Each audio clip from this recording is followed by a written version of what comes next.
Maju bersama kampus Merdeka di Universitas Indonesia.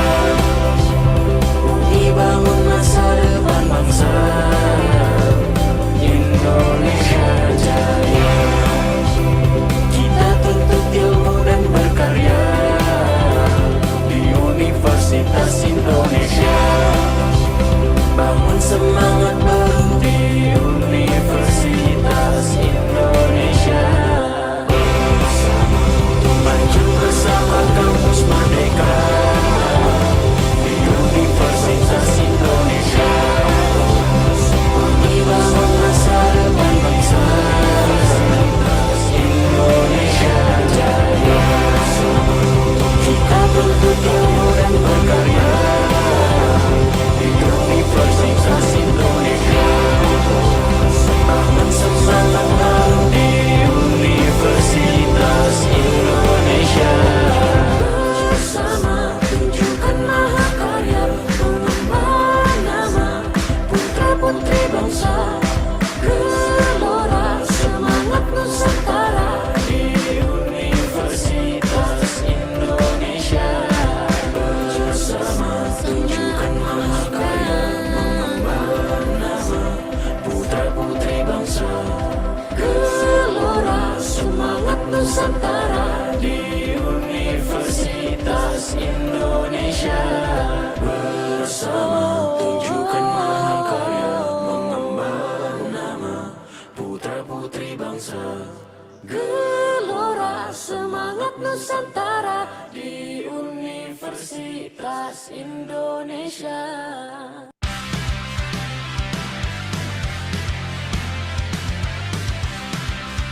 Jahe ngarang aja.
Saya ngerjain kemarin yang sampai jam 4. Setelah jam 4 saya nggak ngerjain lagi.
In these eyes, I see the future. One that is shaped by the knowledge I gain, the discoveries I make, and the service I give. At Universitas Indonesia, my vision is guided by the Tridharma: to learn, to innovate, and to serve. I step through these gates not just as a student, but as a seeker of wisdom, of truth, of a place where my ideas can grow. In every lecture, every debate, I find more than just answers. I find questions that push me to think deeper, to learn more. Education here is not just about what I know, but about who I am becoming.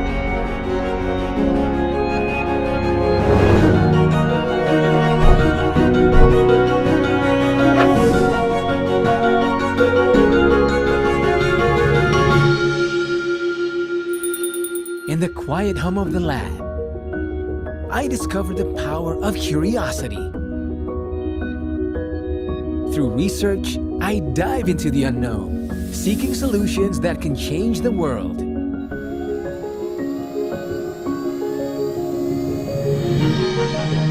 At Universitas Indonesia, my pursuit of knowledge is endless, and my discoveries boundless.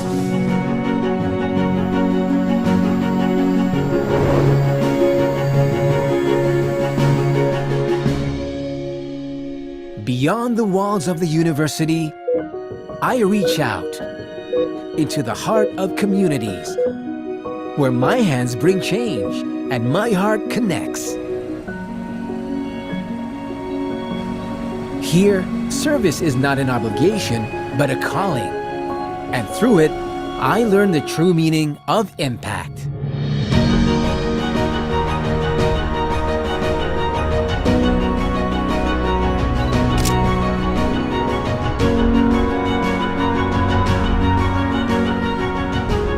In this journey, I find that education, research, and service are not separate paths, but intertwined, each one strengthening the other.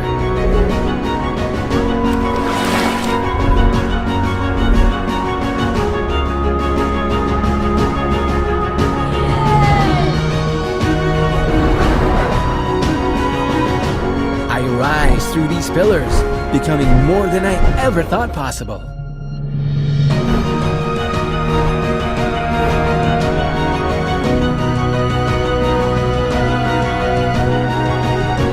Universitas Indonesia, I rise not just for myself, but for the world. My journey has just begun, and the impact I seek is already taking shape. Will you rise with me?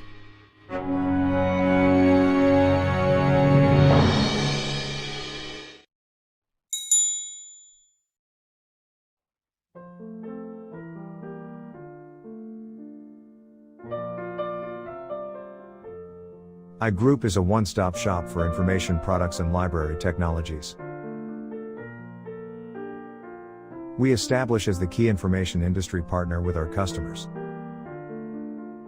Building your library e-resources can be a huge undertaking. iGroup is here to serve all of your information needs, including technology, consulting, and K-12. We were awarded with Caring Company logo by Hong Kong Council of Social Service. In this era of open access, iGroup is here to support your changing need of skills, technology, and contents. Contact us at www.igroupnet.com.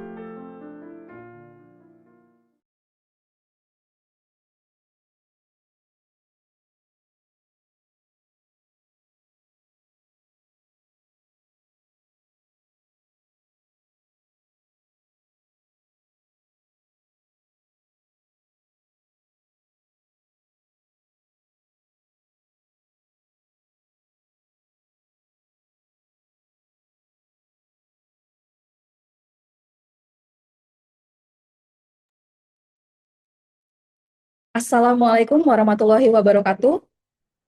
Good morning, ladies and gentlemen. Welcome and thank you for joining the 2026 International Library Webinar entitled From Smart Libraries to Impactful Knowledge Ecosystems, AI, Strategy, and Transformation. Before we begin, please pay attention to the following information regarding the webinar procedures and house rules. To begin our program, we would like to invite all participants to stand if possible and pay respect as the Indonesian national anthem, Indonesia Raya, is played.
Thank you. Now let us take a moment to pray according to our respective beliefs and faiths so that this event may proceed smoothly and bring benefits to all of us. Prayer begins.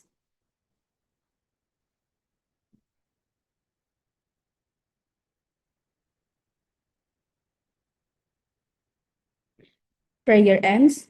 Thank you. Before we start the session, we would like to inform participants that attendance will be recorded through a form that will be shared in the chat box. Please note that the attendance link will be provided after the Q&A session. When completing the form, kindly ensure that you upload a photo or screenshot as proof of attendance. Once again, welcome to the international webinar From Smart Libraries to Impactful Knowledge Ecosystem, AI, Strategy, and Transformation. Ladies and gentlemen, we are honored to welcome Professor Agus Setiawan, SKP MNDN, Vice Rector for Infrastructure and Facilities, Universitas Indonesia, Mr. Denny Daniel Kesa Esos, MBA, PhD, Director of Educational Support Facilities Management, Universitas Indonesia. We would also like to extend our warmest welcome to today's speaker, Mr. Benjamin Munir, as well as Mrs. Lulu Triwulandari M. Hum, Head of the Universitas Indonesia Library, distinguished guests, participants, and committee members attending today's webinar. My name is Wiwit Ratnasari, and I will be your moderator for today's webinar. It is a great pleasure to be with you and guide the program until the end. Before we proceed, allow me to present the agenda for today's event.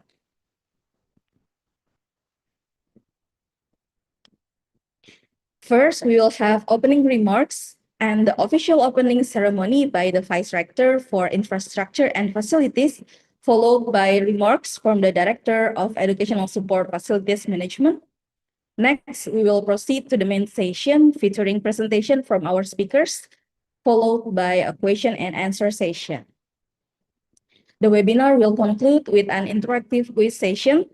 There will be souvenirs for 2 quiz winners and 1 selected participants who ask questions. Therefore, we encourage everyone to pay close attention to the presentation so you can participate effectively. For your information, this webinar is also being live streamed through the Universitas Indonesia Library YouTube channel. Okay, first, we would like to invite Professor Agus Setiawan, SKPMNDN, Vice Rector for Infrastructure and Facilities, Universitas Indonesia, to deliver his opening remarks and officially open the international webinar From Smart Libraries to Impactful Knowledge Ecosystem, AI Strategy and Transformation. Please welcome Professor Agus.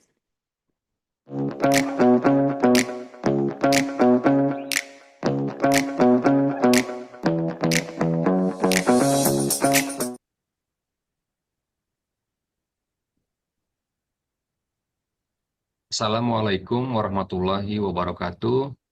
Good morning, Om Swastiastu, Namo Buddhaya, Salam Kebajikan, Rahayu. Ladies and gentlemen, I'm thrilled to welcome you all to this special occasions. Greetings to Mr. Benjamin Munir from the Chinese University of Hong Kong as the speaker of this webinar. Mr. Denny Daniel Kesa as the Director of Educational Support Facilities Management, Mr. Slulu Triwulandari as the head of UI Library, and Ms. Wiwit Ratnasari as UI lecturer from the Faculty of Humanities as the moderator of this webinar. We are honored to have you with us. Thank you for all audience for joining this webinar. Praise and gratitude to Allah Subhanahu wa Ta'ala who has granted us the opportunity and blessings to gather virtually at this international webinar. As the Vice Rector for Infrastructure and Facilities, on behalf of UI Library, who organized this webinar, it is a great pleasure and honor for me to deliver these welcome remarks to start this webinar, which addresses a highly relevant and important topic from smart libraries to impactful knowledge ecosystem, AI, strategy, and transformation. Ladies and gentlemen, in the era of artificial intelligence, the roles of libraries are no longer limited to serve as repositories and information providers. Today, libraries are expected to transform into intelligent and adaptive knowledge ecosystem capable for creating meaningful impact for society, education, research, and decision-making process. Through this webinar, we will be exploring how AI, institutional strategies, and organizational change can drive the development of smarter libraries and more inclusive, collaborative, and impactful knowledge ecosystems. We hope that today's discussion will provide new insights, inspiration, and best practices that can be applied in your respective institutions and professional environments. Today's webinar will be featuring an inspiring talk from our speakers, Mr. Benjamin Munir. We would like to express our sincere appreciations to him for sharing his insights and best practices that he had in the Chinese University of Hong Kong. I hope that this webinar will provide new perspectives and inspiration for all of us to continue developing libraries as vital pillars of sustainable development. May the discussions and presentations we will hear today enrich our understanding and motivate us to contribute even more meaningfully in our respective fields. We would also like to express our sincere appreciations to our speaker for his sharing his knowledge and experience, as well as to all participants for your active involvement. May this webinar proceed smoothly and bring significant benefits to all of us. I would like to express my heartfelt appreciations to everyone who has contributed to organization of this event. With the recitation of Bismillahirrahmanirrahim, I hereby officially declare the international webinar entitled From Smart Libraries to Impactful Knowledge Ecosystem, AI, strategy and transformation to start. And may this event bring valuable benefits to all of us. Thank you. Wabillahi taufiq wal hidayah. Assalamualaikum warahmatullahi wabarakatuh. Waalaikumsalam warahmatullahi wabarakatuh. Thank you very much, Professor.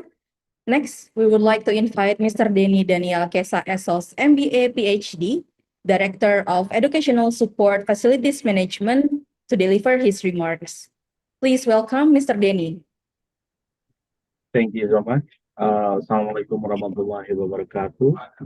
Good morning, everyone. Om Swastiastu, Namo Buddhaya, Salam Kebajikan, Rahayu. Ladies and gentlemen, I'm thrilled to welcome you all to these special occasions, and also a greeting to Mr. Benjamin Munier from the Chinese University of Hong Kong as the speaker of this webinar. And thank you so much for Professor Agus Setiawan as the Vice Rector for Infrastructures and Facilities, Mrs. Lulu Triwulandari as the Head of Universitas Indonesia Library, and Mrs. Vivit Ratnasari as UI Lectures from Faculty of Humanities as moderators of these webinars, all distinguished guests, participants in this Zoom webinar. We are honored and grateful to have all of you participants joining this webinar today. And the topic of today's webinar is highly relevant to the rapid advancement of technology and evolved needs of society. Because of this era of accelerating digital transformations, libraries are no longer merely repositories and providers of informations, but they also have evolved into dynamic and collaborative knowledge hubs that are dedicated to creating value. That's very important, the value for communities and also stakeholders alike. Not emergence of artificial intelligence also influence a lot the presence of a library in the university and also for mankind. Significant opportunities for the libraries has service quality, but broader than that, we have access to information and also support data-driven decision making. And also technology will be not only ultimate goal, but also more important to meet effective strategy to ensure that digital transformations fosters knowledge ecosystem and also can be impactful, inclusive, and sustainable. And through this webinar, we will gain new insight with the role of AI in knowledge management, organizational transformations, and also human capital development. And also hope this forum will be provide a productive platform for exchanging ideas and experience.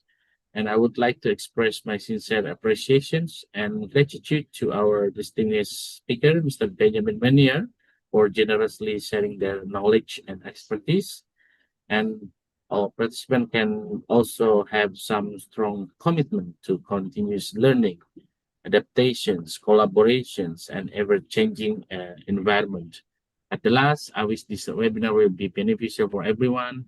May this event provide valuable insight and serve as an inspirational for us to advance smarter libraries and build knowledge ecosystem and create meaningful impact for organizations, education, and also society as a whole. Thank you so much. Wassalamualaikum warahmatullahi wabarakatuh. Thank you very much, Mr. Denny, for your inspiring remarks. Next up, we would like to invite Mrs. Lulu Triwulandari M.Hum, Head of the Universitas Indonesia Library, to provide an introduction to today's webinar. Please welcome Mrs. Lulu. Okay, thank you very much, Ms. Vivit. Thank you very much for Mr. Professor Agus Setiawan, Denny Daniel Kesa, PhD. And thank you very much for Benjamin Munier for your as a speaker now. I'm Lulu Triwulandari, very happy to being here to welcome from this webinar from smart libraries to impactful knowledge ecosystem, AI strategy and transformation. I will share the screen. Okay, thank you very much. This international webinar is helpful for us because this is now we are in smart libraries or maybe in these libraries and we are going to the impactful knowledge ecosystem. And for now, this is era of AI, artificial intelligence. So we are as a librarian and as especially in educational library, just like in our university, college and others, we have a special user, yeah, just like lecturer and students. And so we as a librarian, we must know about AI and how the strategy and how the transformation for us to implication and how this impact for our university.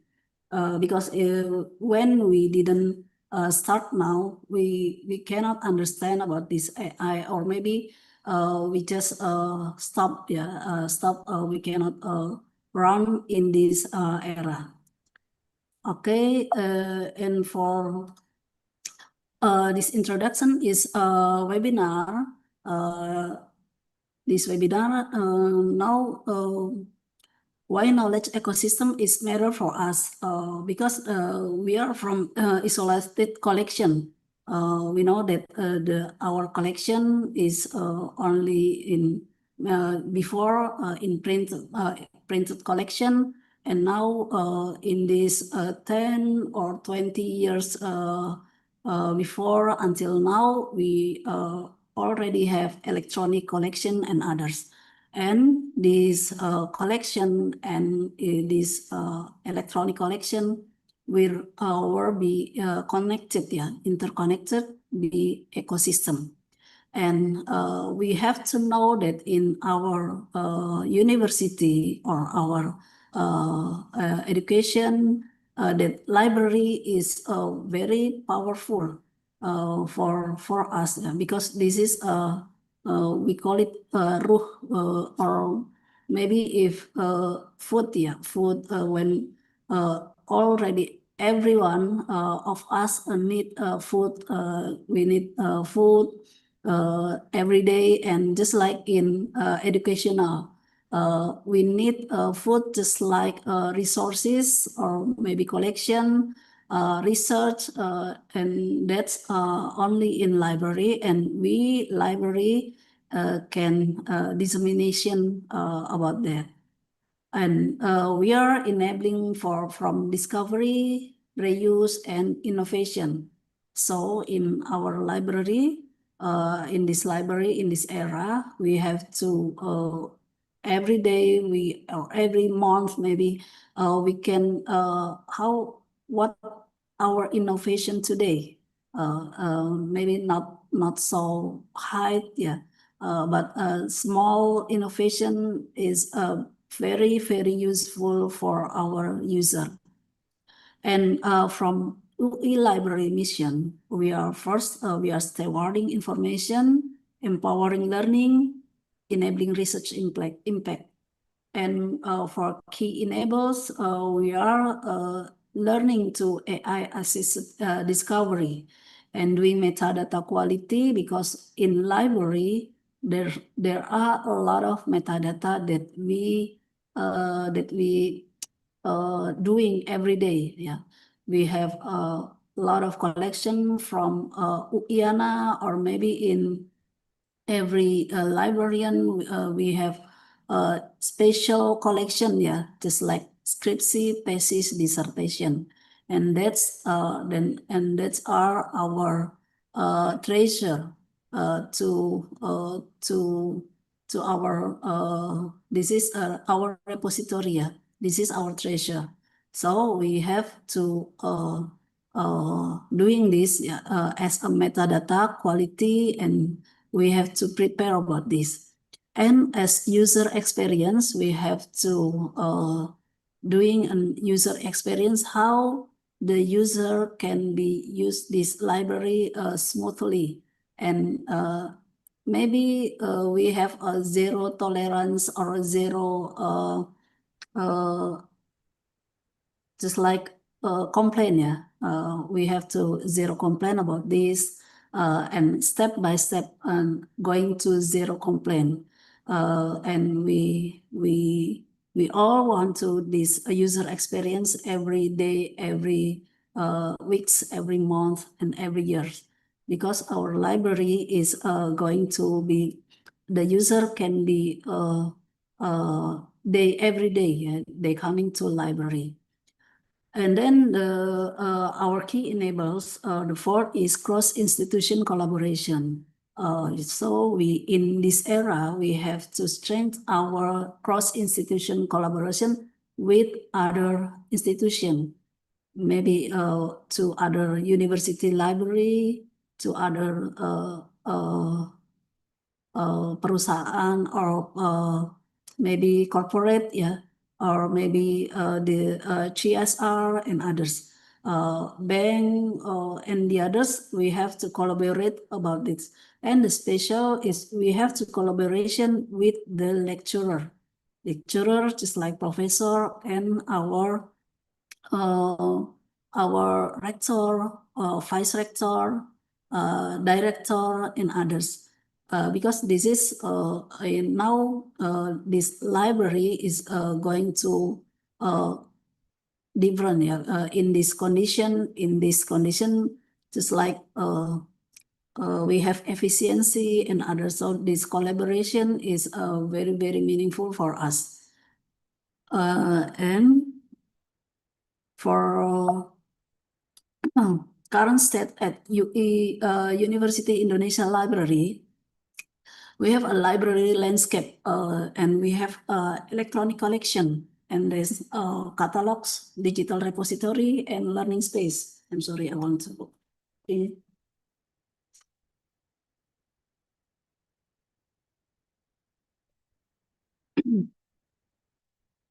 Okay, in this library landscape today, our collection is about 55% in electronic, yeah.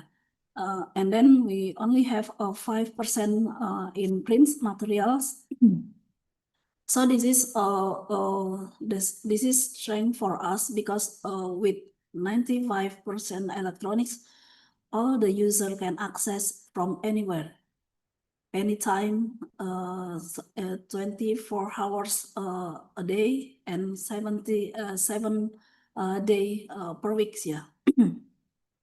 And maybe you can access from anywhere, just like Miss Wiwit, when they are in Taiwan, yeah, in Japan, USA, and others. They can access our library collection.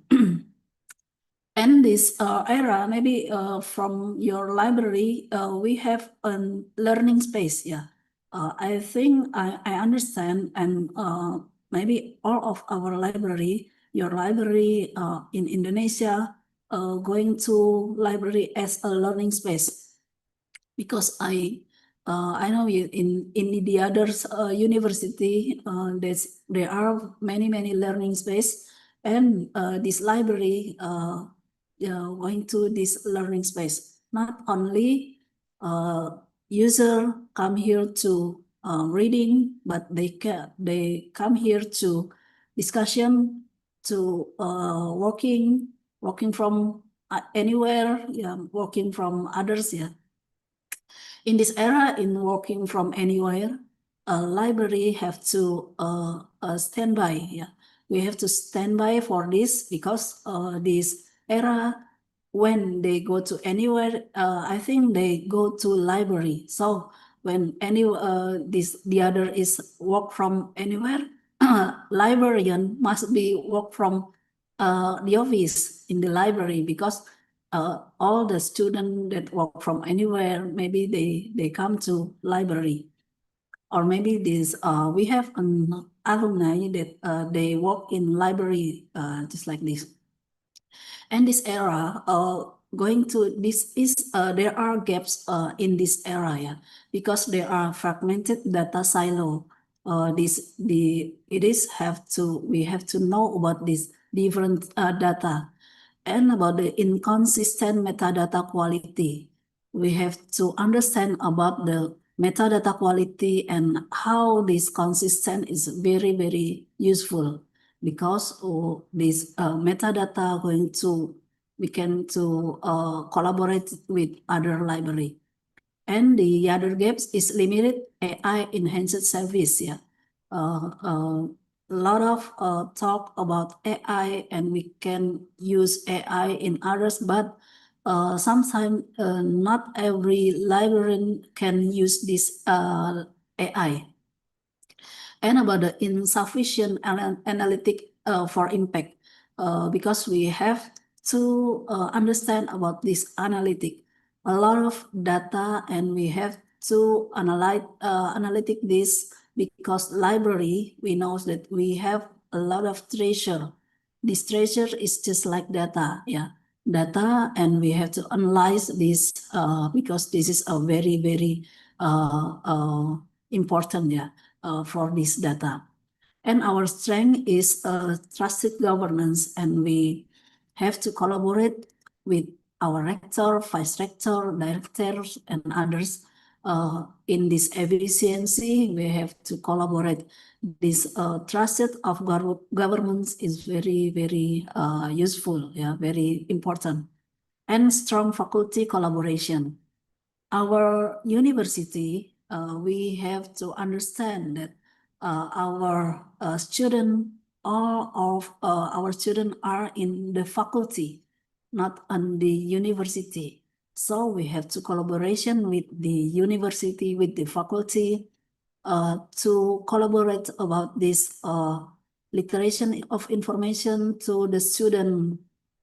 We have to increase our information literacy. So we have to understand, and the target are our student must know about information literacy, and how this ethics, yeah, they can use the ethics of information literacy and others, because this era is a lot of information. And this is part of our library as librarian to knowing about this. And we have a multilingual resources. This is our strength. And our strategic opportunity about the consolidate data asset, modernize infrastructure, embedded or assisted workflow. Yeah, this is a strategic our opportunity to consolidate data asset, yeah, because we have a lot of data and modernize infrastructure. And this era in our infrastructure is going to increase every day. There are a lot of difference, yeah, in every years. And we have to embed AI with assess workflow.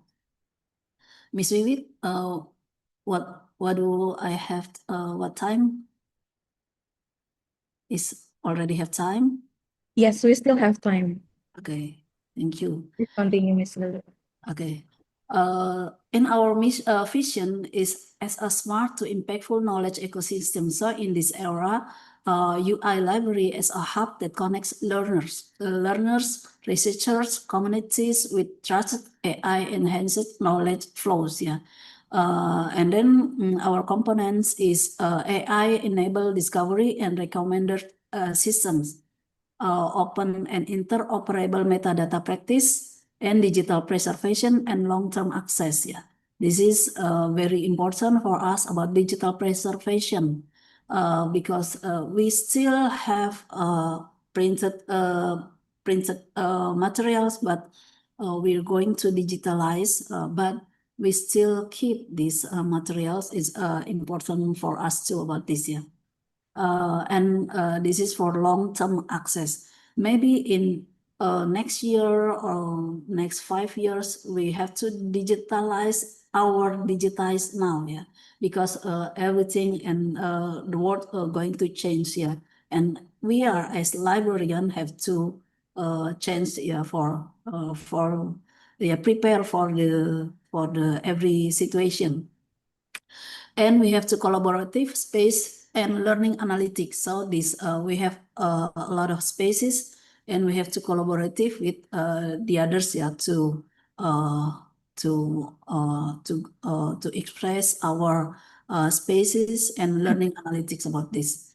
And our expected outcome is increased discovery, faster workflows, higher impact, yeah, and broader access, yeah.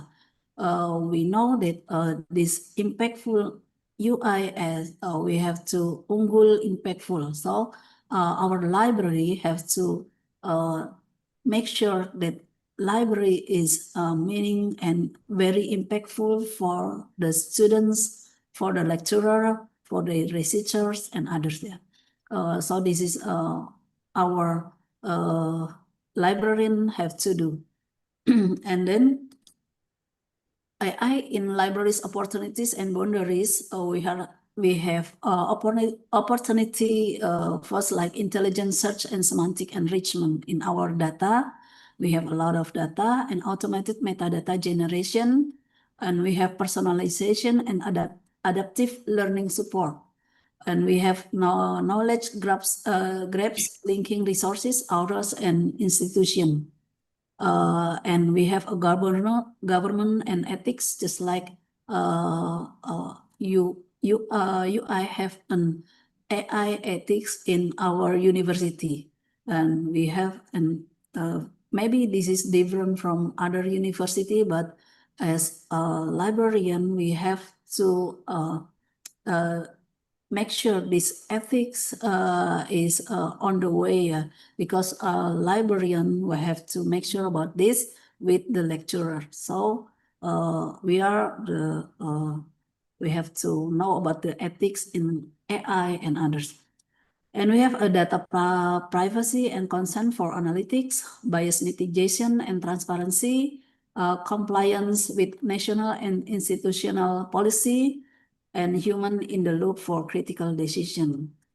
And for practical starting point for us is as a pilot AI feature within existing platform. So we smoothly we have a database that embedded with AI, and we as librarian we have to know about this and transfer to the students and lecturer about this AI features, AI for our databases, how to use it, and others, yeah. And ensure explainability and measure value first, yeah. We as a librarian, we have to ensure about this. And strategic pillars for transformation is our pillar is user-centric service, data governance and interoperability, AI-driven workflow and partnership and ecosystem, and change management and skills. Ms. Wiwit, is there other time? Yes, please continue, Ms. Lulu. We still have time while waiting for the speaker to join us. Okay, thank you. And as a pillar one, user-centric services, we need needs of LED services, yeah. Inclusive access. We have to, our access must be inclusive. So the others can access not only from University Indonesia, Civitas Academica, but from for the others, yeah. Because our librarian, yeah, we have to make sure that the others can access about this, but we have the maybe the rules about that, yeah. And in multilingual support and accessible UI. And the data governance and interoperability, we have standardized metadata, linked data, open APIs, and data stewardship. Yeah, so we have to standardize metadata for our collection, for our catalogers, and linked data. This data must be linked.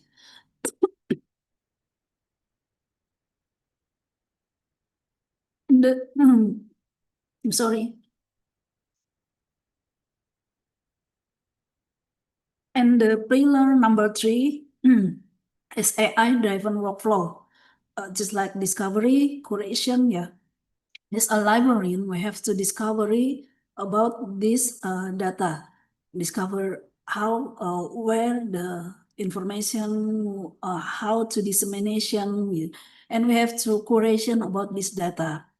And this is very, very important because a lot of students, or maybe they need an information for the researchers, or we have to know what is curation, and we have to studying. Yeah, we have to teach this curation to the students so they have know what kind of information that right and didn't write, and about that, yeah. And about the analytics and preservation pipelines. And the pillar number 4 is partnership and ecosystem. Well, as partnership, we now as a librarian, as head of library, we have to partnership with other institutions, yeah. Maybe in others, CSR and others, our institution, just not only from others university, but corporation and others. And this is a library have to as a pillar of ecosystem. There are ecosystem research and librarian and library as a part of this ecosystem. As a student learning, and lecturer have researcher, there are journals, yeah, they produce, and then they must be needs resources for that, yeah. And this ecosystem, as a library, we have to open mind for this ecosystem, so we can join this for this ecosystem, not from the outside, yeah. So librarian must be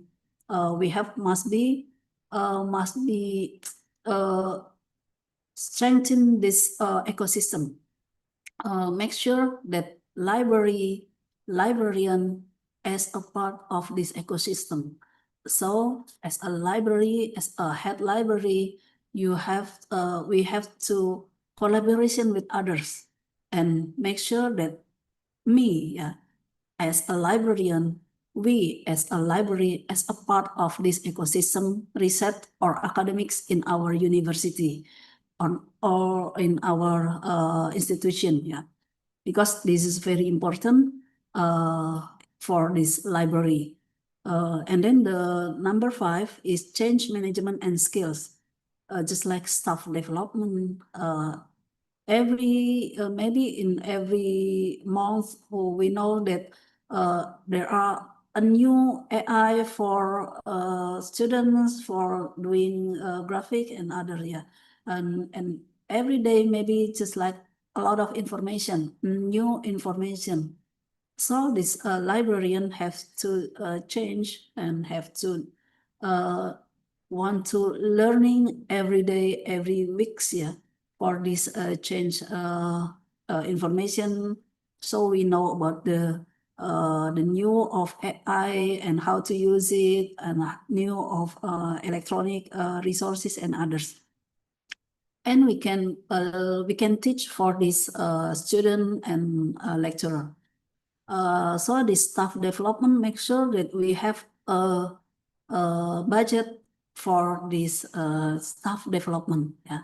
If we didn't have this budget, make sure for collaborate with the human resource department in our institution to collaborate how to strengthen, how to development our staff, because change and studying for the librarian is have to do, yeah, because we have to do learning maybe every month on we have to know about the this new era, yeah. And about the digital literacy and cultural adoption, yeah, just like now we have a Gen Z for our student, yeah. So we have to know about the Gen Z models, Gen Z ethics, Gen Z models learning and others, yeah. So we can teach them special, or maybe they know about how to use these ethics and others, yeah. So cultural adoption and this librarian, as librarian, we have to know about this. And the roadmap of and practical milestone, we have phase one about 36 months or 3 years, yeah, about this. Access, baseline metrics, pilot AI, and in this phase 2, we have implement interoperable metadata standard.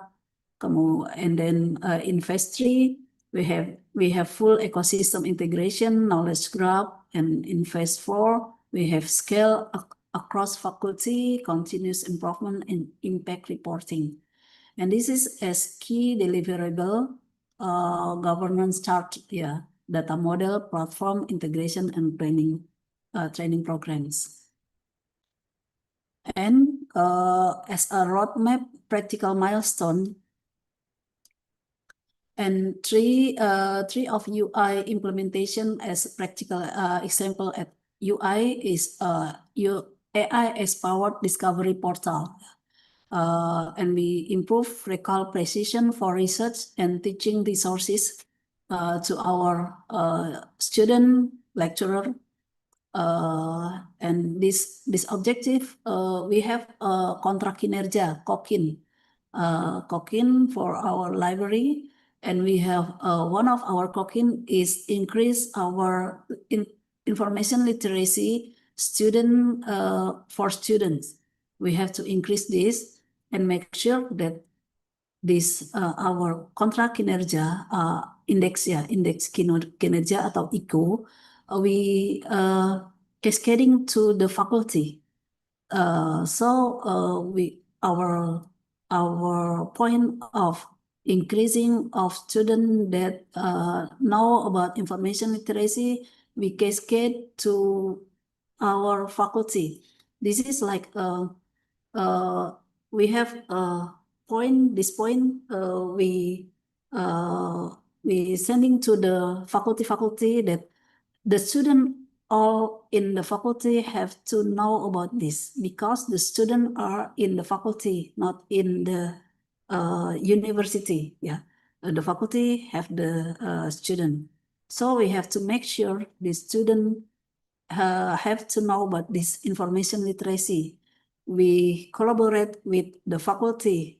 Faculty, you have this cascading IQ about this literacy information. So you have to strengthen and increase the information literacy. Yeah.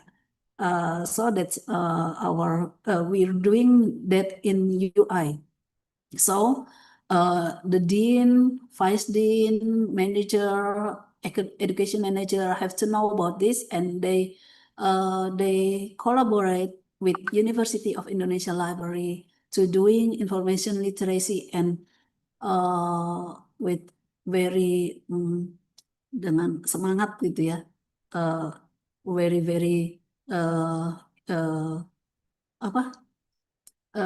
The information literacy have to do in the faculty. So if they didn't have increase and get this target, the faculty can maybe the report, yeah, the faculty point is minus, yeah. So we have to collaborate with the faculty to doing this information literacy. And then our action, one of just like semantic tagging, content recommendation, multilingual research, search, and outcome example to fill with data. And for the study case, metadata quality enhancement initiative, we unify metadata across repository aligned with national standard, and international standard, and automated metadata enrichment, validation workflow, and audit logs. And outcomes is improved interoperability, smoother data exchange. And the third is learning analytic for student support. Yeah, we support personalized learning pathway using library usage data. And action is anonymous analytics dashboard for educator privacy controls. And for outcomes, we target intervention, better resource utilization. And for implementation focus for UI library details is governance, library data governance, board roles, policy, audits, yeah, just like that. And people skills, upskilling librarian in AI literacy, data stewardship, and digital preservation. For architecture, architects is modular, service-based, API first approach, and interoperability with national repository. And change management is stakeholder engagement, communication plans, and phase roll out with quick wins. And for measurement of impact is qualitative indicators with practitioner stories, case studies, and user feedback. We're doing innovative readiness and cross-department collaboration and visualization and dashboard.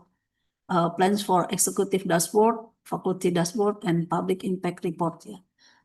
Because in our library, in our University of Indonesia, we have to doing weekly report of how the usage of our resources, how the usage of information literacy, how the increase about this. And we have to report this weekly at the Friday. Every Friday we doing the weekly report. Yeah.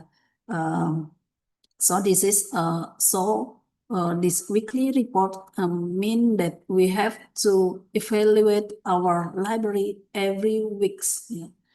And then for quantitative KPIs is discovery metrics, such success rate, usage metrics, research impacts, just like citation, repository deposit, just like how many user statistic in our database, because we already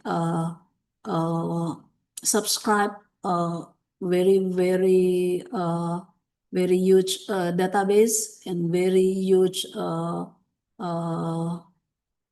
budget. Yeah, so we have to know that this have to impact research impact, and how this the student use it, how the lecturer use it, how many, and others. We have to report this every week. And for service quality, user satisfaction, we have to doing user satisfaction in this year, and we have to increase to zero complaint, yeah, like that, and support response time. And for the last is risk governance and next steps. Our risk mitigation is data privacy concern, just like strong governance, anonymization, consent management, and then skill gaps, training program, and hiring strategic roles, especially in our librarian, because our librarian is very our important human resource. Yeah, our staff is very important for us because our librarian have to teaching the information literacy to student and lecturers, and to the student for other university too. And the skill gaps, yeah, and then vendor lock-in, open standard, open source options, and others. And for next steps for UI library is formalize a governance roadmap, and then launching one or two pilot enable AI enable services with partnership with faculty and national research networks, and then develop a measurable impact reporting framework, and 5, invite collaboration across UI stakeholders, faculty, and partner institution. Yeah, maybe this is our my opinion about this transformation of from smart library to knowledge ecosystem. I hope this is very useful for us, yeah, for us as we are already same with you as doing learning together about this, yeah, because we already have a change every day. Okay, thank you very much. I hope this webinar international very useful for us, very, very important, yeah, for us. Thank you very much again. Okay, come back to Ms. Wiwit. Okay, thank you so much, Mrs. Lulu, for the explanation and for all of the details. I can sense that University of Indonesia's library hopefully is more than ready to face the disruption faced by AI. Okay, before we move to the main session, we would like to have a group photo. We would like to invite Professor Agus Setiawan, Mr. Denny Daniel Kesa, Mrs. Lulu Triwulandari, and our speaker, Mr. Benjamin Munir, as well as all participants to join the group photo session. Please, for all the participants, kindly turn on your cameras for the photos. Yeah, the photo session will be coordinated by Mr. Suwiryo. Mr. Suwiryo, please take over. Ready? 1, 2, 3. Okay, thank you. Okay, thank you everyone, and thank you, Mr. Suwiryo. We will now proceed to the main session of today's webinar. Our distinguished speaker is ready to share his knowledge and experience related to today's topic. Please join me warmly welcoming Mr. Benjamin Munir.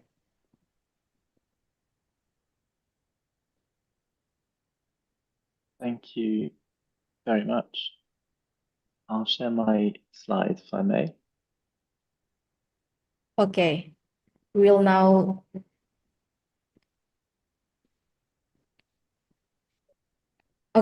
before sharing your thoughts, may I read your CV first? I will introduce you first.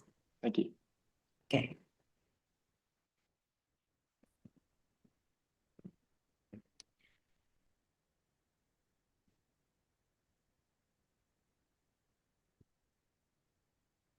Okay, it is my pleasure to introduce our speaker today, Mr. Benjamin Munir, who currently serves as the university librarian at the Chinese University of Hong Kong. Mr. Benjamin is a senior library leader with more than 2 decades of experience in academic libraries and higher education administration. Prior to joining the Chinese University of Hong Kong, in 2023, he held several leadership positions at the University College London, where he played key roles in library operations, strategic planning, learning space development, and major institutional projects. At the Chinese University of Hong Kong, he leads a team of approximately 250 staff and oversees a major initiative in open science, artificial intelligence literacy, research data management, and international library collaboration. His work has contributed significantly to strengthening research support and advancing innovation in academic libraries. Mr. Benjamin is also actively engaged in the international library community through leadership roles in organizations such as the Pacific Rim Research Libraries Alliance, and the International Federation of Library Association and Institution.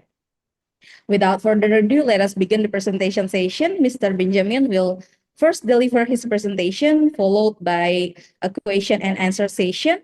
While the presentation is in progress, participants, please we are welcome you to prepare your questions and submit your question according to the instruction provided in the chat box.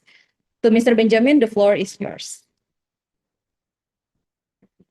Mrs. Wiwit, and thank you, Ms. Luluk Wolandari, for inviting me to share some thoughts on the future of academic and libraries in the round. So the topic which I was invited to speak on is on transitioning from smart libraries to impactful knowledge ecosystems. And one of the reflections I think that we can make collectively as library professionals and paraprofessionals is that the role of libraries as impactful knowledge ecosystems is one that spans the period before and after AI and the advent of online technologies. But I'll talk in particular about the impact and implications of AI and the role of strategy and transformation in our libraries to equip ourselves with the qualities that we need to serve the users and to serve the societies that we operate in today. And I think those principles, that mission is one that is universally shared amongst libraries in Indonesia, in Hong Kong, or in Europe, where I have experience of working. Now, let me see there. So as our hosts mentioned in the introduction, I work at the Chinese University of Hong Kong, which you can see is a beautiful landscape, much like Indonesia, with mountains and sea and forests. And the campus of the Chinese University of Hong Kong is slightly out of the main city centre.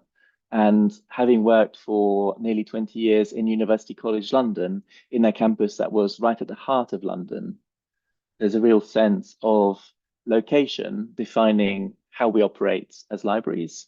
And some of the opportunities for us as libraries is to re-engage with our local communities, with our immediate neighbours. And I'll touch on this a little bit later in terms of the role of the library serving the university. In terms of my own experience, I'll focus in particular on academic libraries, the university library serving the community around us and helping to inspire and inform people who live around our campuses. And that is something which, when we're thinking about knowledge ecosystems, these are not disembodied systems. These rely on people coming in and using the library, whether that's virtually or in person. And one of the areas where we can improve and maintain our impact is in the physical experience of visiting the library. And how does that feel? If you think about how does it feel to visit your library today through the eyes of the user, what kinds of impressions, what kinds of feelings would your users have as they enter the library? And then after they've used your facilities, as they leave, what's the remaining lasting impression that users get from visiting the library? And we'll talk about this a bit later. In terms of scene setting, if we start off by looking at the information environment we work in today, we are arguably at a time of maximum access to information.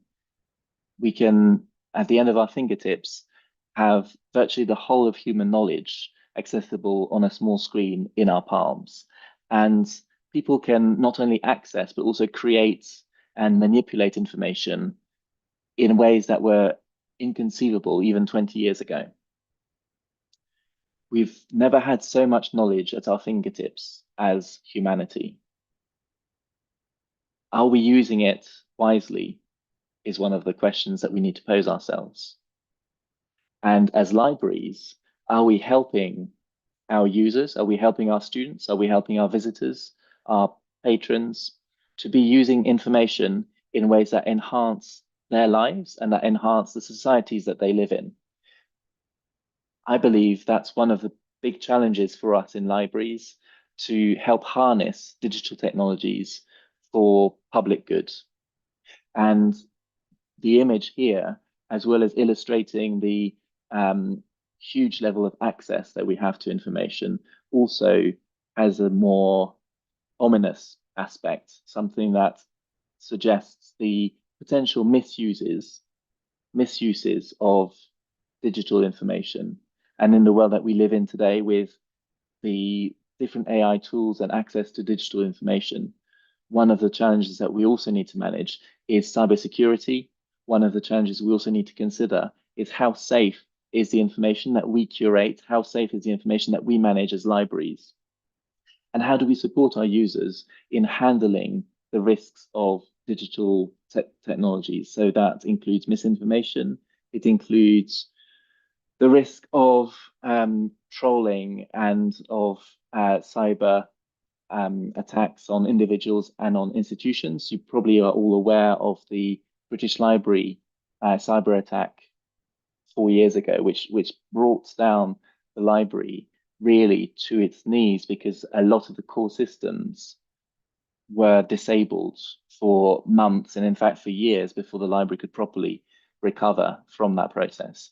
So one of the challenges for us in terms of context is having all of this information available in a digital form which replicates and expands the physical form, and all the risks associated, some of which are new risks, some of which are new challenges, and how adaptable are we to the new environments that we're operating in terms of digital information, and more recently, over the last 3 years, in terms of artificial intelligence and all of the risks and challenges that that poses, as well as all the opportunities that it invites. In terms of understanding at a contextual level the key trends in the world of libraries, I would like to refer you all to the IFLA Trends Report that was published in 2024 and which sets out the 7 key trends that are shaping libraries over the coming 10 years. They're listed on the screen, and the ones which I will pick on in particular are number 1, about the changes to knowledge practices, where years ago people might be more likely to cross-reference first primary sources, where people were more likely to check the source of the information that they were using. The mode of information consumption today is much faster, and it is much more tailored around convenience. So if you can get an answer from Copilot or from ChatGPT or from Claude AI, then that is the snippet of information that you will use in whatever piece of work you're doing or in whatever conversation you might be having. That is not what we've trained our users for. It's not the way that we as information professionals have been trained, but that is the way that information is being consumed currently and the way that knowledge is being exchanged and created. The second, which I will focus on in particular, is the second point about how AI and technology is transforming society. It's transforming the way that we engage with information. It's transforming the way that we value and establish business opportunities in society. And it's transforming the way that we absorb information, including news information. And some of the AI tools that are being generated by companies around the world are incredibly powerful in terms of creating versions of reality that are different to the reality that we experience. And one of the challenges for us is how do we support our users in navigating different kinds of reality? That can be a positive. It can really tap into human creativity, but it also poses risks when you're dealing in realities that are not shared or common or not grounded in truth. Then it provokes some challenges around misinformation, disinformation, what Donald Trump famously calls fake news. And one of the results of that multiplication of realities is what IFLA recognizes in the third key trend, which is that trust is being renegotiated. institutions, political organizations are not as trusted as they were even 20 years ago, let alone 50 years ago. And that erosion of trust for many institutions is something which, so far, libraries have been able to weather strongly because of the commitment to professional standards, because of the commitment to pursuit of truth and the verification of information.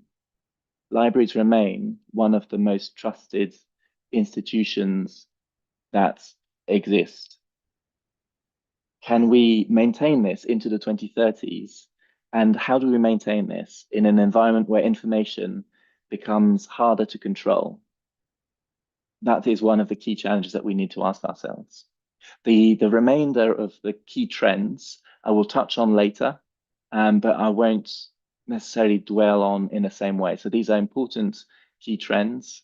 And if we were talking about sustainability, for instance, I would focus on number 6. But I really want to focus on the first 3 items, the first 3 key trends from the IFLA Trends report, and then I'll touch on the others as we go along. Before we move on, I want to pose some questions, some provocations to us all as participants in this session, and reflect on some of the key questions that are prompted by the IFLA Trends report. Again, if we focus on the first 3, the first is, what do we count as knowledge? I don't mean what do we as librarians count as knowledge, but what do we as society count as knowledge? And in a world where there's a multiplication of data and of information, how do we establish what is worth keeping and protecting and what is background noise? And in particular, when we look at social media, for instance, you might think social media by and large is noise. But when I worked in UCL, the School of Slavonic and Eastern European Studies, SEAS library, took the initiative in the mid-2010s when Russia invaded Crimea in Ukraine. When Russia invaded Crimea, the SEAS library proactively started capturing and recording the tweets that were coming out during that time to have a snapshot of what was being discussed, what was being debated and presented in terms of news and information and misinformation at the time in the region. And that's one illustration where what we count as knowledge may not be systematically the kinds of things that we publish in press. But in an age of digital technologies, of digital communication, how do we measure what we actually are counting as knowledge? How do we capture it? And how do we validate it? One of the key IFLA trends, which is echoed in the UNESCO recommendation on open science from 2022, the UNESCO recommendation on open science, is around bibliodiversity. And bibliodiversity in particular is looking at how are the different cultures and languages represented in the global system of publications and of digital information.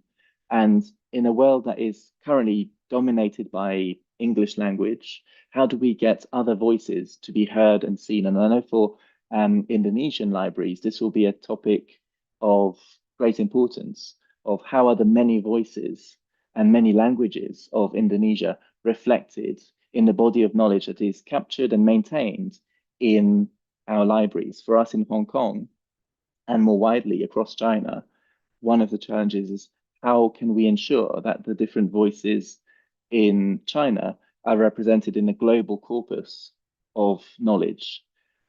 And one of the initiatives I'll talk about later is trying to address this, of trying to address how, for instance, in the Directory of Open Access Books, that is a global resource, how is it that about 50% of the current titles are in English and a large number are in Spanish, a large number are in French, and only a tiny, tiny fraction are in Chinese? How can we ensure that we have more diversity of voices? And what role can we play as libraries to contribute to that greater diversity?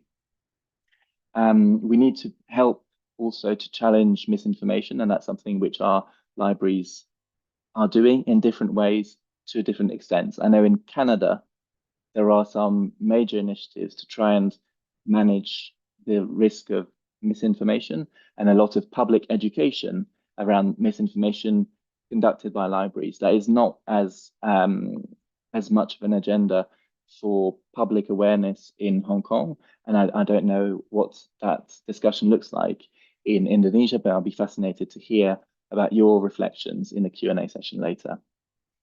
The second item I've touched on about how generative AI is transforming the way that we create and share information, but also enables real-looking videos in particular to be published and to present as real when in fact they are complete fiction. And how do we control for that? And how do we make sure that we don't ingest these types of contents into our libraries so that we can retain the integrity of our collections? That is a real challenge for us.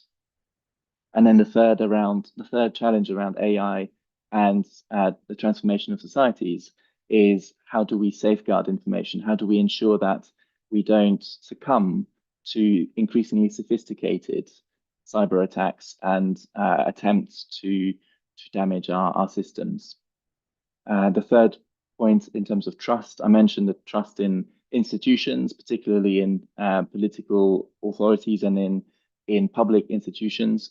But the other challenge around trust is privacy and a greater awareness by members of the public to not necessarily put their private data into the wider environment. That is a future challenge, I think, for us as humans, and particularly when AI companies are harvesting increasingly wide sets of data. I was reading about a recent service on the BBC News yesterday, which was reporting that in the US, some AI companies will offer to do your cleaning for free. So they'll come to your house and do your cleaning for free. The downside is that the cleaners will come in with cameras attached to their heads, and they'll record what they're doing so that they can then train robots that will do the cleaning in the future. But one of the alarms that's being raised by privacy activists is that, of course, the cameras are not only capturing the cleaning, they're also capturing a lot of people's homes and interiors, and those data are then being sold to AI companies. And of course, there are risks associated with that. So there's a greater awareness of privacy on the one hand, but also many incentives to sacrifice your privacy for convenience and for services. And so how do we support people to understand what they're trading if they get a cleaner for free for a week and then they've sold the data about their home in that process? How do we enable them to make informed decisions about these? And really that touches on the fourth risk, which is the need to develop greater levels of skills and abilities in a much more complex environment. And this applies to our library staff, library professionals and paraprofessionals, as well as our users. And the role of libraries in skills training is really important. Information skills training has been a facet of the library's offering for many, many years. Many of you have delivered or been involved in information skills trainings sessions. What does that look like in the future? And the way we're framing this in the Chinese University of Hong Kong Library is that AI training is a subset of information skills training. So when we talk about AI and about skills development around AI, a lot of the attitudes and skills related are part of the library's mission to equip our students with those skills. When it comes to knowledge of how does AI work and how might I build up my skills in using AI on a technical side, our faculties will deliver that training. But when it comes to how do I engage with different AI tools, how do I know what to use AI tools for or not use them for, the library is providing that training, and we're going to become even more involved in that over the next academic year. Let me move on to key trends in the UK, which are also applicable in a wider context. In 2021, the SCONL, the National Libraries, National Research Libraries in the UK, conducted a study about what was driving change and what was preventing change in British university libraries. the lines on the left-hand side of your screen are driving change. So those are around changes to the student body. And in the UK, there's a significant challenge around reduction in numbers of 18-year-olds coming into university. So looking at a slightly different student population, more lifelong learning, and international student recruitment is also under pressure. So the brightest students from around the world may no longer be looking to the UK as the primary place to go to. And that is also posing some challenges for how universities articulate their training. In terms of IT, and the transformation of IT in 2021 was a few months, just under a year before ChatGPT broke onto the scene. But already IT and digital was one of the key motivations for transformation of libraries. And both of those contribute also to changes in pedagogy. How are we teaching our students to operate in the world that they'll be going into as future entrepreneurs, as future workers? Those were one of the trends. The other, again, I'm not sure what it looks like in Indonesia, but space pressure is a huge challenge in Hong Kong. It's a huge challenge for UK urban universities. And the reduction in footprint, certainly for UK universities, is one of the challenges for libraries, and it has led to a number of libraries reducing the number of branches or reducing their footprints. Similarly, in Hong Kong, we're very fortunate in CUHK to have a large campus based on a mountain and not feel too acute pressure on our spaces, but some of our sister institutions on the island, on Hong Kong Island, have had to relinquish some space and give it up for new R&D facilities or for new teaching facilities. So how can the library respond to that challenge? And I'll talk about this a little later. And also in terms of how do we present ourselves? Our libraries are traditionally not good at marketing. It's not something that we train for. It's not something that we have had to work hard at. How do we position the library as a strategic asset for the university, as an attractor for students considering coming to our universities? And how do we position the library within the student experience to make sure that students feel this is an attractive place to come to? Notwithstanding our inherent value for teaching and learning, we need to make extra efforts to make ourselves attractive and to draw students in. One of the ways that we can do this is by bringing in other services related to the mission of the library and to put together more integrated services, including with our student services and other types of facilities that might be well co-located with libraries. One example is many libraries around the world have been integrating cafes so that students might come for a coffee, but then they might stay to access the learning spaces and the learning resources available in the library. What is preventing change in libraries in the UK in the 2020s is partly staff skills and a lack of sense of urgency. So for many library colleagues, it feels like we're able to carry on as we are. Why should we change? No one's telling us we have to change. Why should we change? Until the day comes when the university or funders say, this is no longer relevant to the challenges that we're facing today. The library needs to shut down, or the library needs to restructure. And oftentimes, by that point, it becomes really difficult for the library to have any agency in the type of changes that are being made. And my argument is that we need to get ourselves on the front foot and make sure that our libraries are the agents of change, not responding to external changes. The other barrier to transformation in libraries is cost. And that is, again, a worldwide challenge that many of our libraries operate with fixed budgets. We don't have many ways to increase our income. And so we're very reliant on external sources providing us with the funds that we need. Usually that funding is for operating a service that we deliver today. And it's quite challenging to go out and solicit the funds to retool ourselves and to transform ourselves for the service we need to deliver in 5 or 10 years' time. That again is one of the challenges for library leaders, to make the case for getting investment to effect the changes that we need so that we are relevant in 10 years' time, knowing the challenges and the changes that we're seeing today. And I've just come back from London. Actually, yesterday I was on the flight back from London, and I attended the Designing Libraries conference while I was there last week, and I was speaking on a panel about the changes to library environments. One of the keynote speakers was Karen Latimer, who has been former librarian of Queen's University Belfast and an expert in library design. And one of her theses in the early 2010s was that we need to change the role and focus of our libraries from collections to connections, and to think about how do we foster connections between people and knowledge, and between people with knowledge and other people with knowledge, so that we can be hubs of information exchange and to contribute towards the world that we live in, where the problems that we need to tackle are multidisciplinary, they are inherently collaborative or require people to work together, and to be user-centric.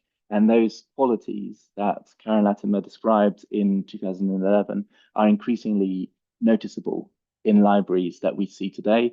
On the right-hand side of the screen, you can see one of the spaces which I was involved in designing and developing in University College London. It is the medical library called the Cruciform Hub, opened in 2015, and it's changed the library from a collection space to a teaching and learning space, where we removed about 50% of the print collections. We retained the high-use textbooks. We doubled the number of IT-enabled learning spaces and provided far more light and open environments for people to study in, and far more collaborative spaces to work in. I mentioned the challenges on physical space, on the amount of real estate, and one thing that we included in the Cruciform Hub was to increase the footprint of what used to be the library by absorbing some teaching spaces.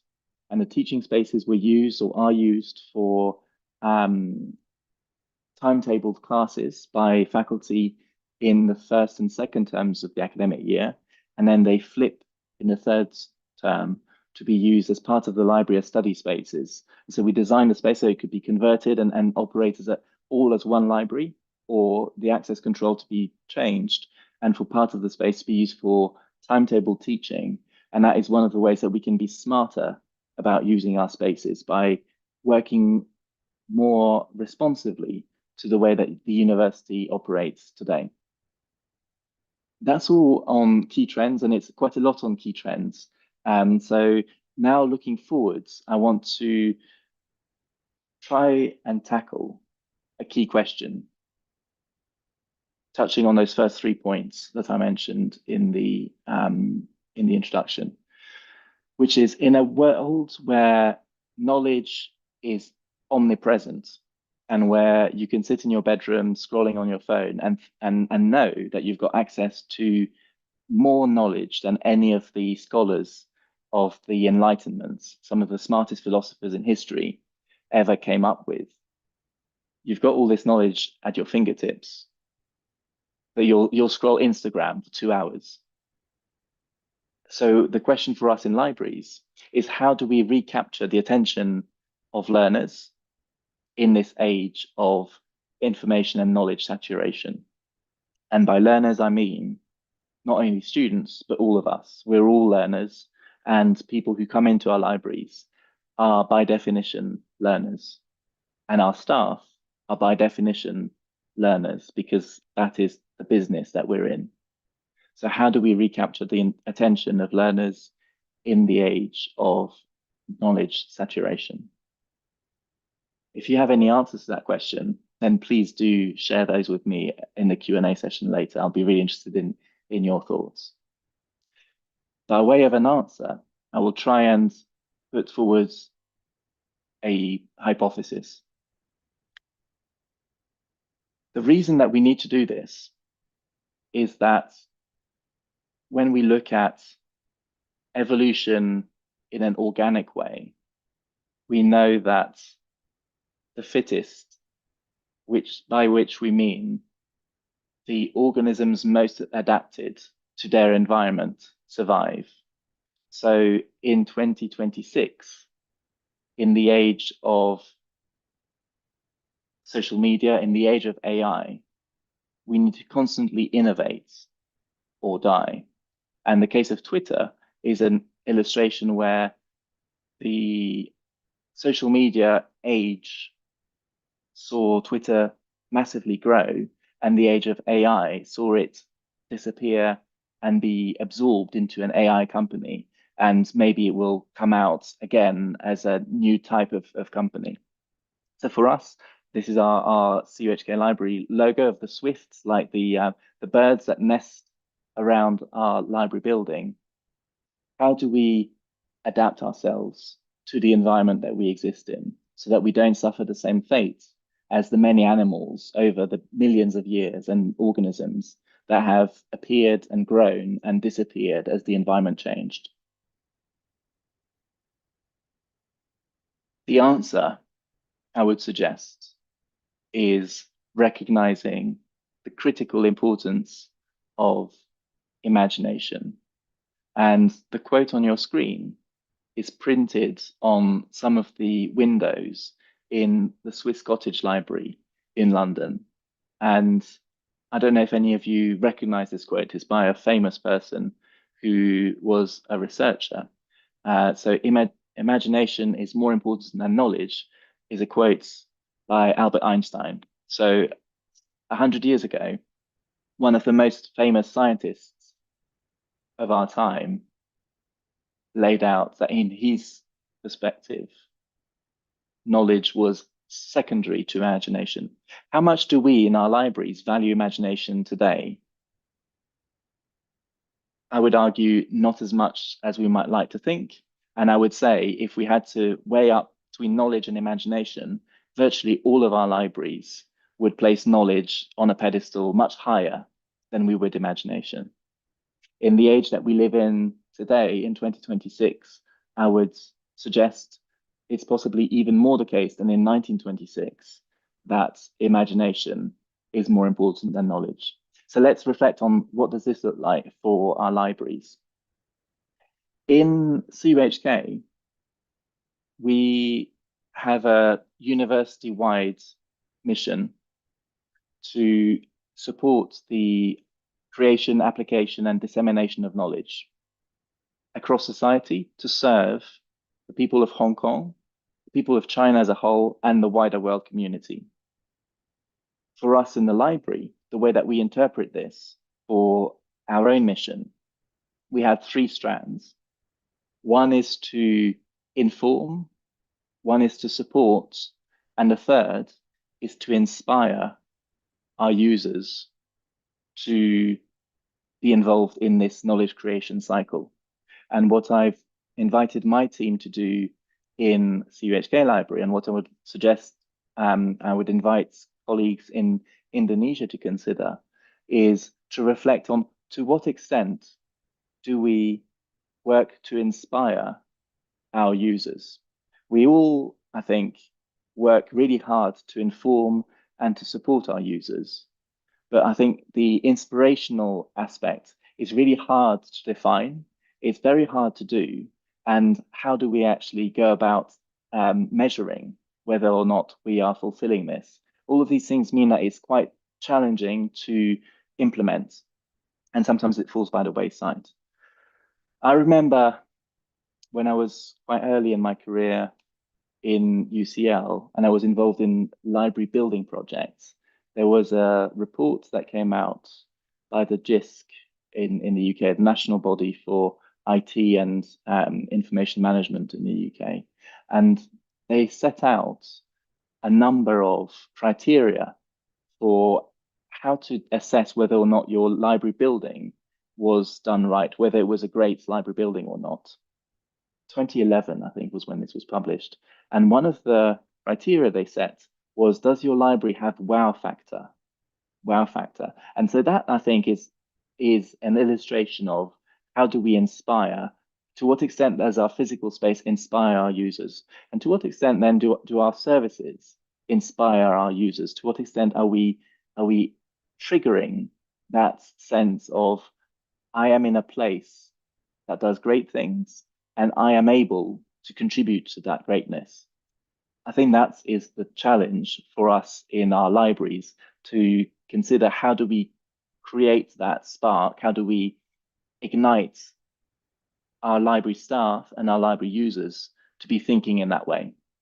And then that enables our community to deliver in the topics that are outlined here on the strategic plan of our institution.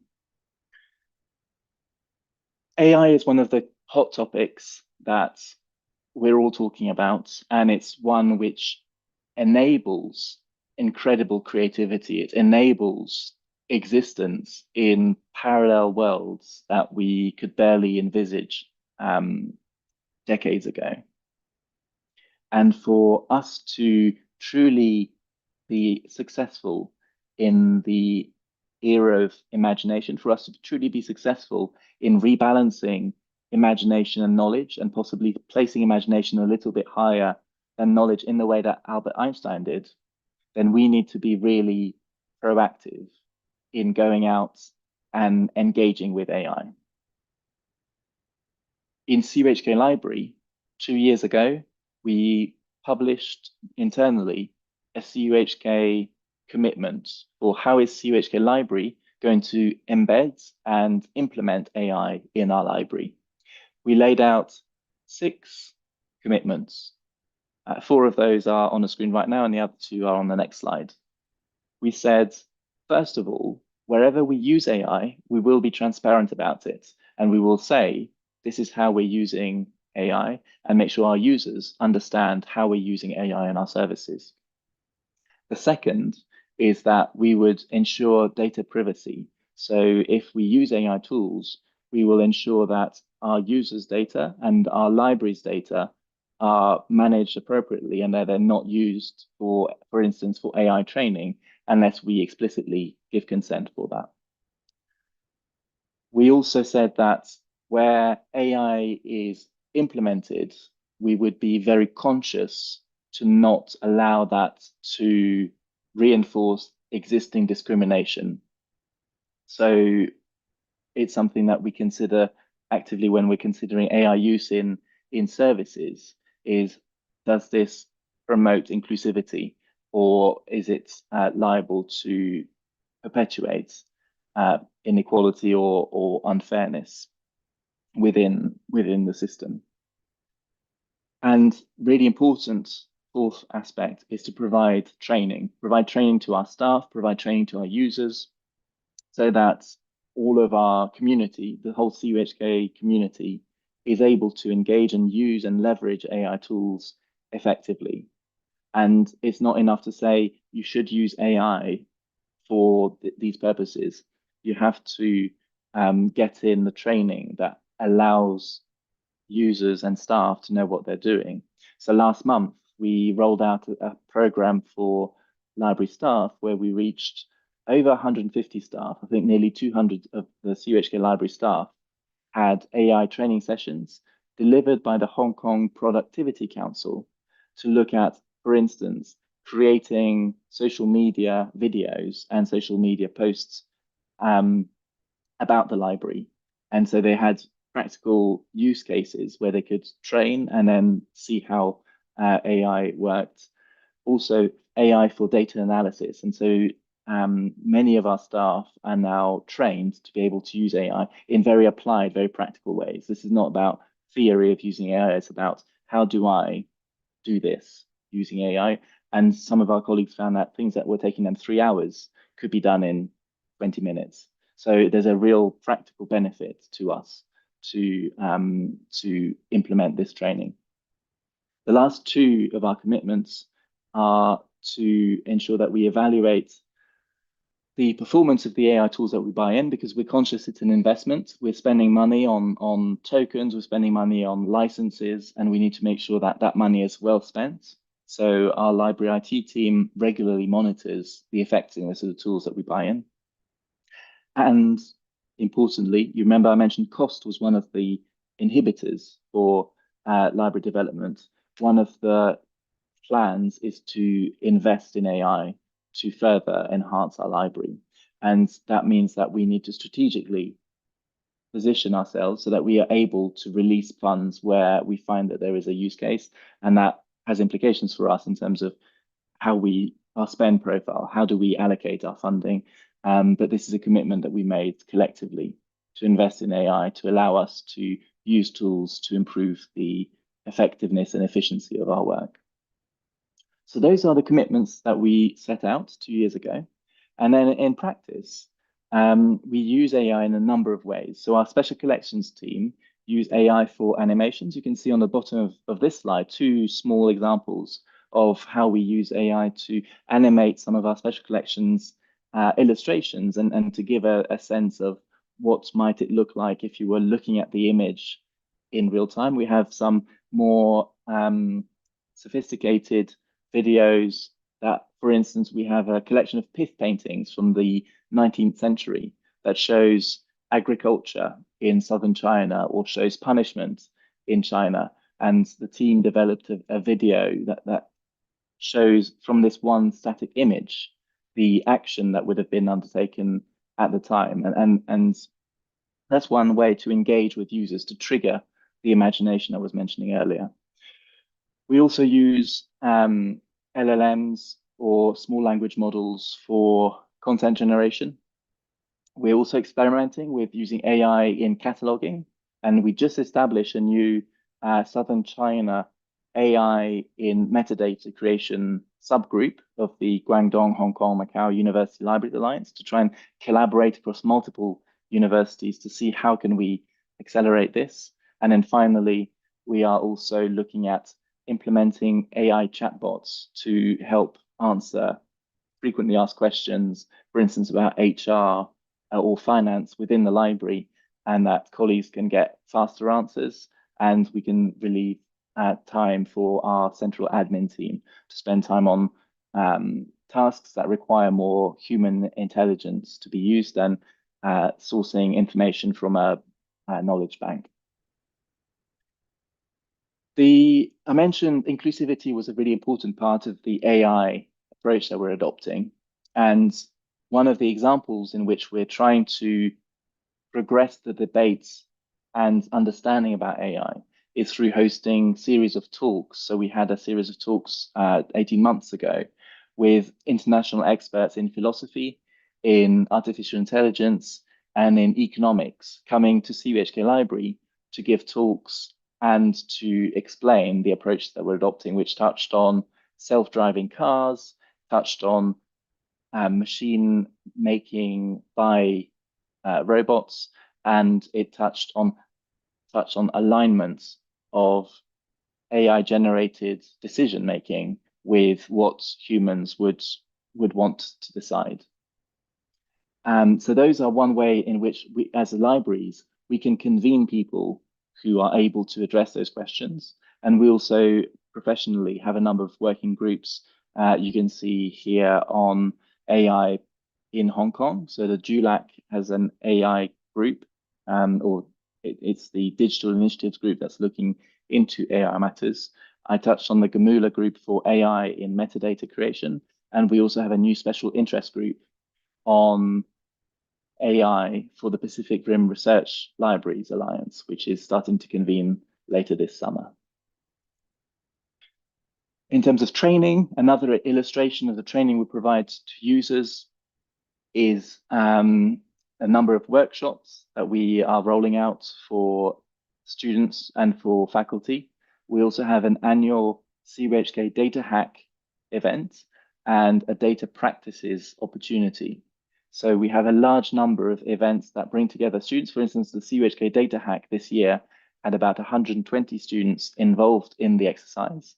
And it is one where we try and pair up students from STEM disciplines and from arts, humanities, and social sciences so that we can help to match students with different understandings and expectations of AI use And some of the outputs of the project have been really interesting. We had one project which won in 2025, who devised an AI-powered system that translated sign language into text, so that if you were not able to understand sign language, you could use this app, and then someone, a deaf person, could sign, and then you could interpret using a camera and this app.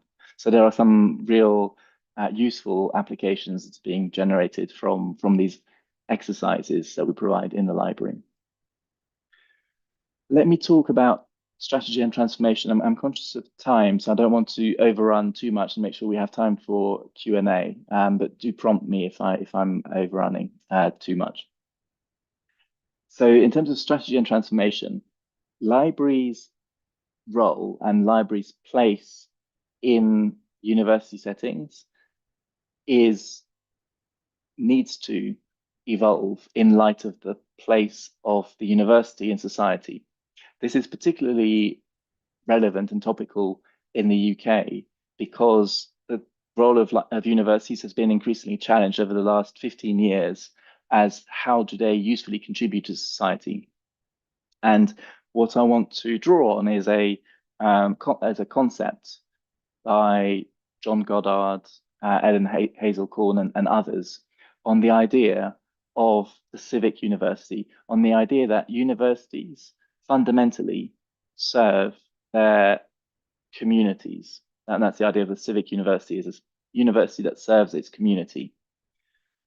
And on the left-hand side is the traditional idea of a university, not in a civic concept, but the traditional idea that university is about teaching and research primarily. Those are where most of the focus of management and leadership concentrates. And then there happen to be some areas where the university might reach out to local business, or they might reach out to local NGOs, or they might even reach out to local community groups. And those are third mission activities. They are not part of the core of what the university is about, but they are things which are valuable and which are recognized, but they're not that if you want to engage in those tasks, you need to solicit special permission, or they might not be recognized in the same ways as the other tasks. And there's a very clear, defined line between the focus of management and leadership on teaching and research and those third mission activities.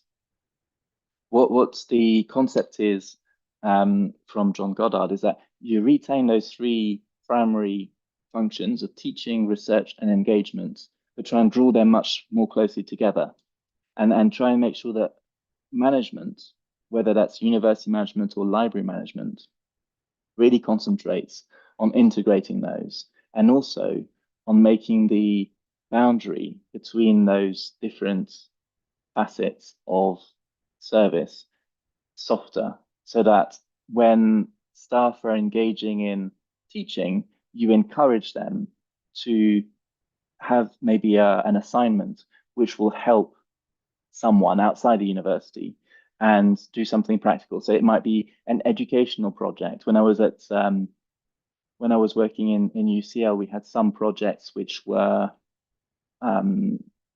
exhibitions that students would do on special collections items, and the output would be a website, and the website would be then used by primary school children to understand what does this object mean in relation to the history of a particular facet of that they were studying in a curriculum. You might do the same. Sorry, Wiwit. We will now continue to the Q&A session. Maybe you can conclude the presentation. Yeah, sure. Okay, thank you. So very briefly, the research, one example for research is where we had a researcher in CUHK 2 years ago who was doing a piece of work on urban architecture, and we worked with him to create public space, mini libraries, mini exchange libraries that we then rolled out in central Hong Kong, and then people could come and use some of the print collections and exchange and discuss using the research that was conducted by the researcher, using the collections that we donated from the library, and actually make this a much more engaged and connective approach to managing managing the links between the university and society, and then people in Hong Kong actually benefiting directly from the work of the university. So this is the main theoretical concept I wanted to explain, and to illustrate it, I just wanted to show you some examples of reimagined libraries. So this is Beijing Public Library, which won Public Library of the Year in 2024. And it's a wonderful space that really inspires you as you enter and gives you a real sense of opportunity. And as a user, it gives you a sense of the incredible richness of Chinese culture in robots, in humans performing, in architecture and design. And that is the kind of environment that, if we want to create inspiring libraries that trigger imagination and that reconnect society and the library, are the kinds of spaces that we need to provide. So I'll flip to my to my concluding slide and wrap up.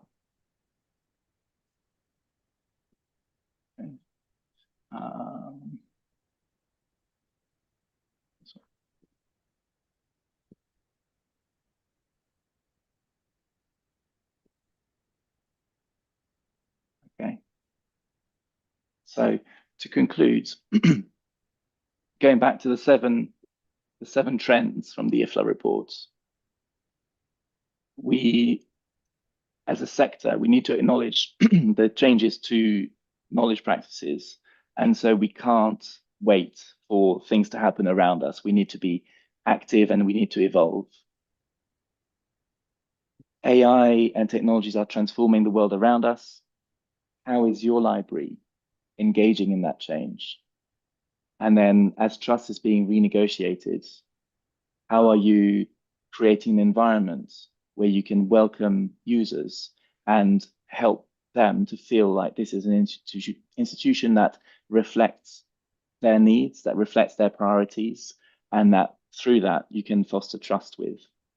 And those are the key questions that I hope we can lead into the Q&A session with. So thank you very much for your attention, and I look forward to the Q&A session. Okay. Thank you very much, Mr. Benjamin, for the insightful and inspiring presentation.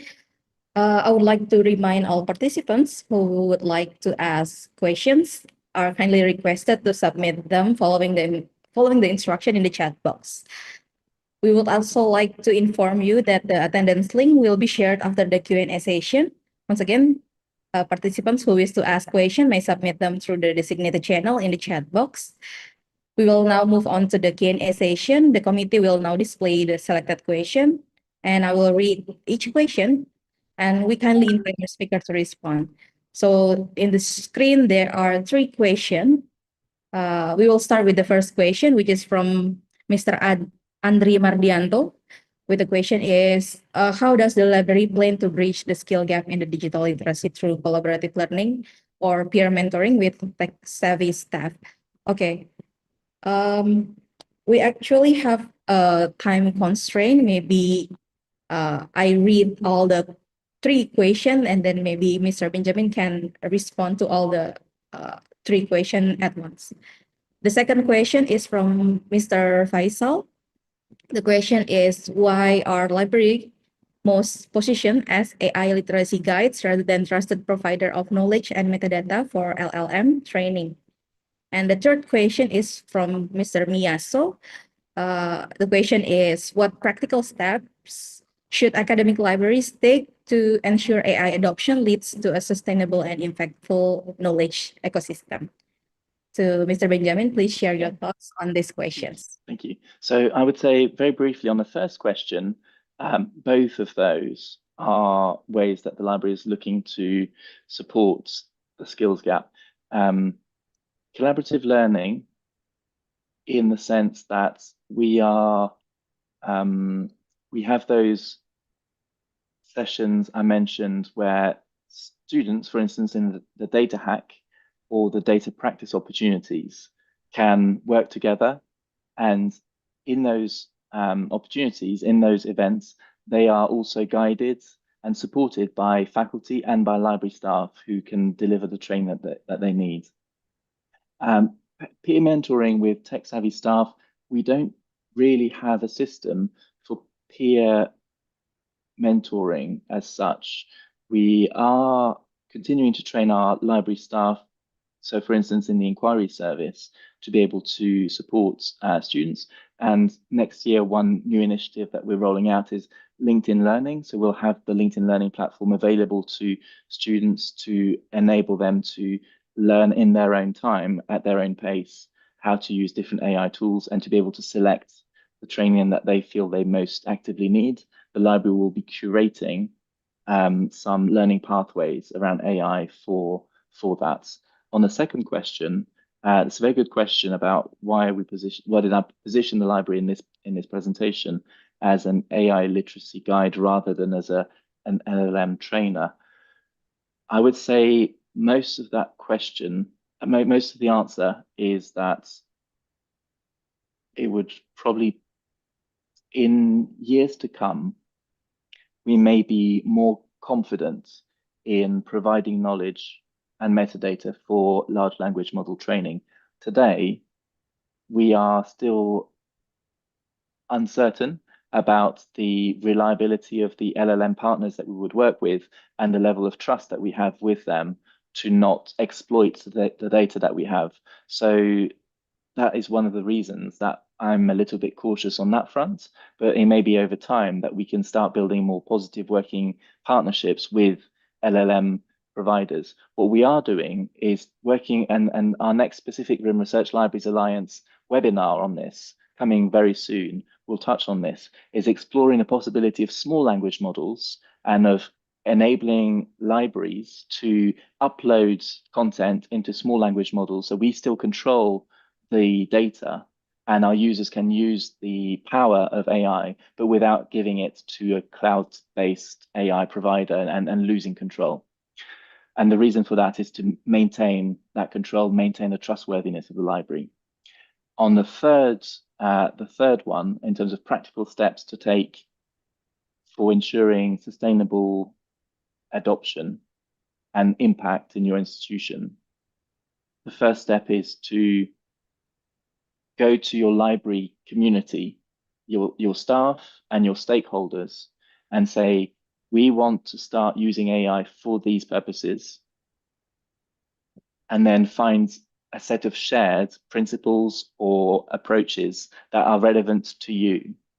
And I'm very happy for us to share from CUHK Library our own 6 principles that I showed in the slides. But it will be different between institutions. And so that is what I would say as a first step to take. And then once you've defined what it is that there's common ground in, where is it that you've got consensus, to then build and actually implement what you've identified as priorities. Those would be my answers to those 3 questions.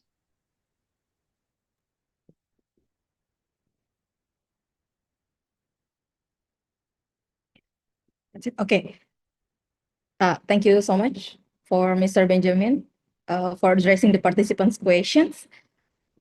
We hope the answers have been helpful. And we have another question. Maybe we can add more question. Is it okay, Mr. Benjamin? We have 2 more questions. Yeah. Okay. The first question, the 4th question is from Ms. Asmita Ahmad. She asked about how cybersecurity for libraries can AI help protect them. And the second, the 5th question is from Nisrina, which is share some engaging workshop or learning programs organized by the library and how they support it as a learning space. Yeah, Mr. Benjamin, please share your thoughts. So on the first question, cybersecurity for libraries has been a very important topic since I joined CUHK. Even before I joined CUHK, I remember some of the senior colleagues here talking about cybersecurity as a really important agenda, which is quite different to my experience in the UK. So it has been on the radar for Hong Kong libraries for some time in a very serious way. We conducted an audit, or we sought in an auditor specifically to look at the cybersecurity of our library last year. And thankfully, the assessment was that the CUHK library performed very strongly against the attacks that the auditor conducted as experiments. that is, a lot of it is around good housekeeping and so maintaining your systems to be up to date. A lot of it is around staff training and making sure staff are well versed in how to manage phishing attacks and other attempts to access passwords from and create strong passwords. We use cybersecurity training from CybSafe, CYBSAFE, and they roll out training. So every year our staff conduct cybersecurity training. Can AI help protect them? I think yes. And we also have two-factor authentication. AI certainly can help with cybersecurity for libraries. Most of the cybersecurity applications of AI are not by the library. They're from our IT systems team, and I think the level of sophistication is probably one that is beyond, or one which we will wait for tools to be developed that we can adopt in the library around AI for cybersecurity, and look to our colleagues in the Central University IT department. The second question on engaging workshops and learning programs, we rolled out a program which includes AI training last year for all undergraduate students, which is called Library Essentials for All Disciplines, or LEAD for the acronym. And that was really well used and engaged with by students.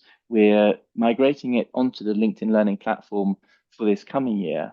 And as a virtual training exercise, that is one recent example that we rolled out in CUHK Library. To give you an idea of how our physical workshops organized, and are there any examples? We have an annual event which we run in partnership with our Independent Learning Center in the university. And the event consists of a Buddhist monk who leads a monastery in Australia coming to Hong Kong and giving a talk to students. It attracts hundreds of students in the learning garden, in the space that you might have seen on the screen, with the white walls and the long snaky table, which takes up a lot of the open plan space. And we have maybe 200 at its peak. We may have had 300 participants in this session, and the reflections are mostly on mindfulness, on well-being, on managing your stress, and that is very popular because we run it at the beginning of the exam revision periods. So it's really relevant for students, and it's a good example of skills training, drawing in experts from outside the university,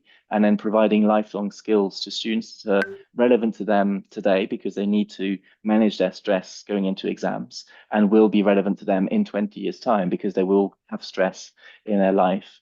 And that's one important facet of how do we provide learning experiences that are not only useful at university, but they can carry forwards with them throughout their lives. Okay. Okay, thank you, Mr. Benjamin, for the answers. We hope that the answer have been helpful and insightful for all the participants. However, due to the time constraints, unfortunately, we are unable to accommodate all submitted questions.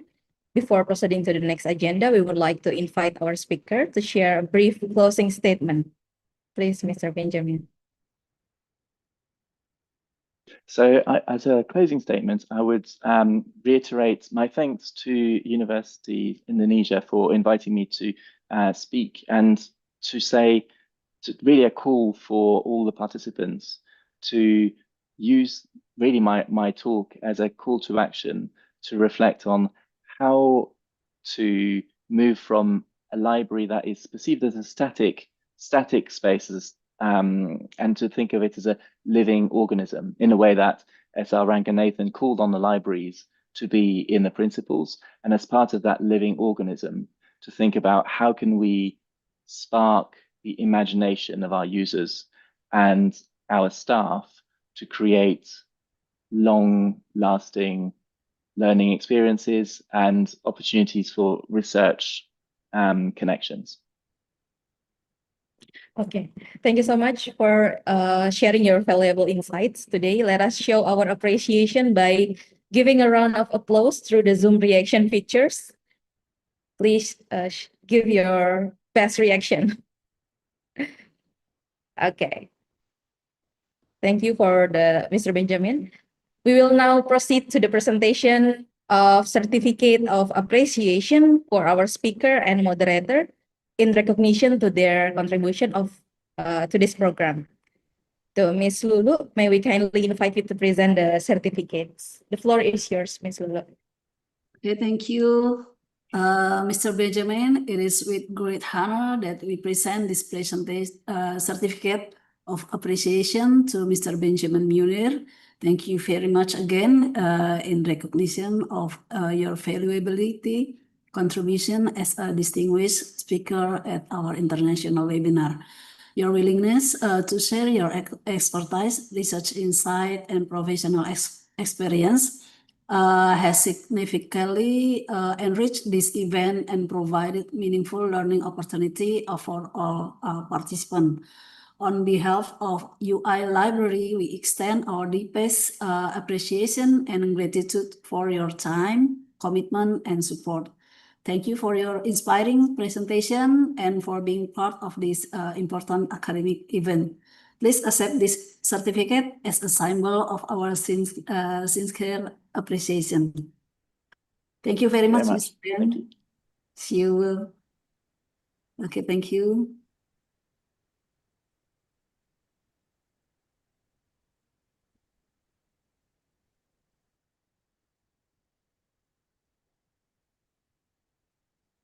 Okay, next is the certificate here. Okay, thank you very much, guys, for Ms. Wiwit Ratnasari for being as a moderator for this webinar international. We are very glad to hear that you are being able as our moderator. Thank you very much. Thank you very much, Lulu, Mrs. Lulu. I'm glad to be here. Okay. Yeah. Thank you so much, Ms. Lulu, for the certificates. As announced earlier, we have prepared exciting souvenirs for today's participants. The quiz session will now be guided by Ms. Rizka. Ms. Rizka, are you ready? Yes, thank you so much, Mrs. Wiwit. Is my voice okay? Yeah. Yes. Okay. Assalamualaikum warahmatullahi wabarakatuh. I am Rizka, and today we will be playing a quiz together. Please let me share my screen first.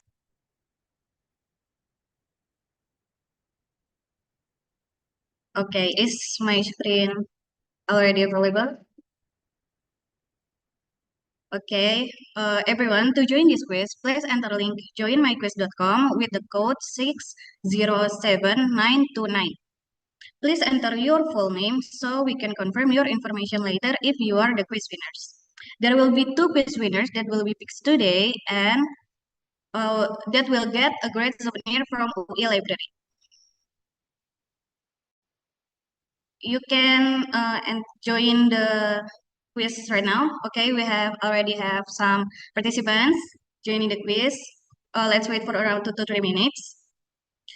Oh, and also there is a limit to participants who can join, so please join as soon as possible. While we are waiting, please let me explain about the quiz today. There will be 6 questions provided with 4 answer choices. The questions it's about UI Library and also about material shared in today's webinar, along with the topic from smart libraries to impactful knowledge ecosystems, AI, strategy, and transformation. Please answer as soon as possible because there is a limit time about 30 seconds for every question. And also after each question, there will be a leaderboard so we can see who is topping the quiz. Okay, we already have 17 participants joining the quiz. Let me repeat once again. To join this quiz, please go to your browser and input link joinmyquiz.com and the code 607929. Please enter your full name so we can confirm your information later if you are the quiz winners. There will be two quiz winners that will be picked today, who is the top scorer, to get a souvenir from UI Library.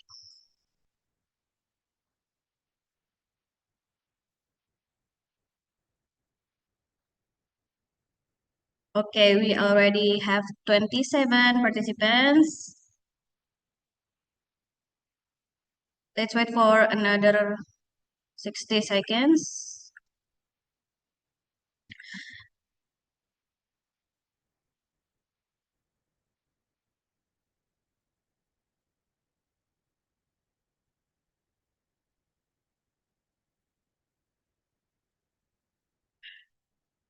After each question, there will be a leaderboard, so we can see who is topping the quiz. So please answer as soon as possible. And for the correct answer, the questions are very simple, so everyone can join.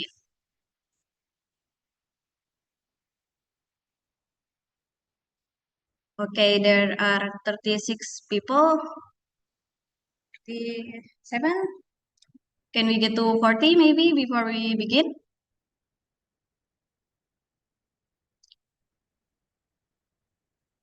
38, 39.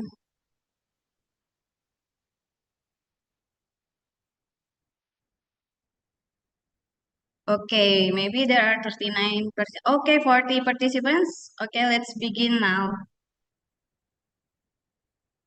Where is UI currently located? There are two campuses of UI. Please answer in your devices.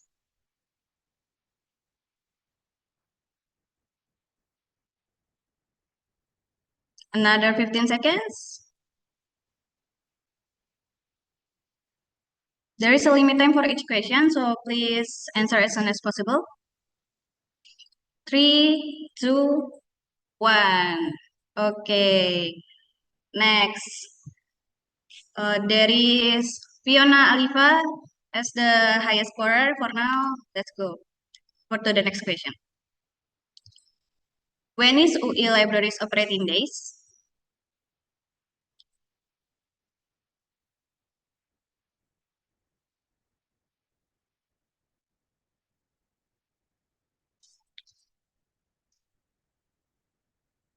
Okay, there is 15 seconds left.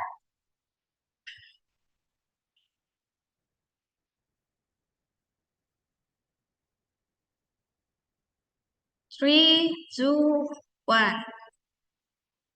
Okay, let's see who is topping the... Oh, there is a changing in the leaderboard. Now it's Weldon Rafid. Okay, let's go to the next question. What is the name of UI Libraries visitors? Libtizen, UI Libtizen, Libtizen UI, or UI Libritizen?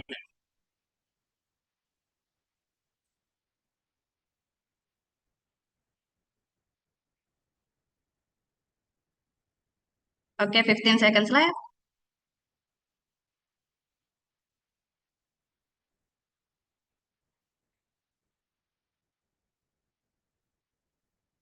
3, 2, 1. Okay, it's Libtizen. Okay, another people topping the quiz. Okay, we cannot see who is the winners for now. Let's go to the next question. What is not included in the strategic pillars for transformation?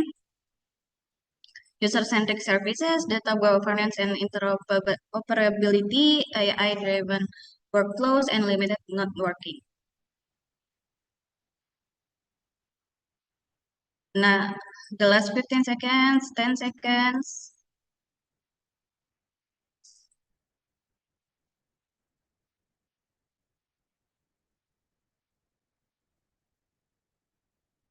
Okay. Okay, still NX at ITB topping the quiz. Let's go to the next question. There is two questions left. What is not driving the changing use of the library in AI integrated world today?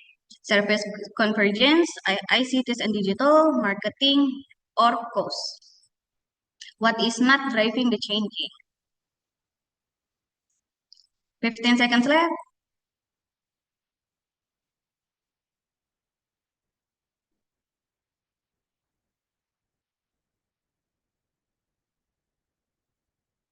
3, 2, 1.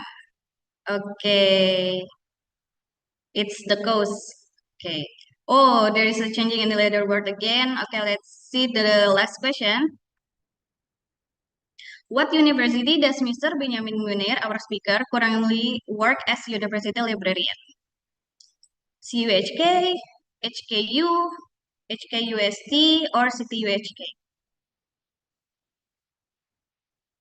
This is the last question, so after this we can see who's the quiz winners.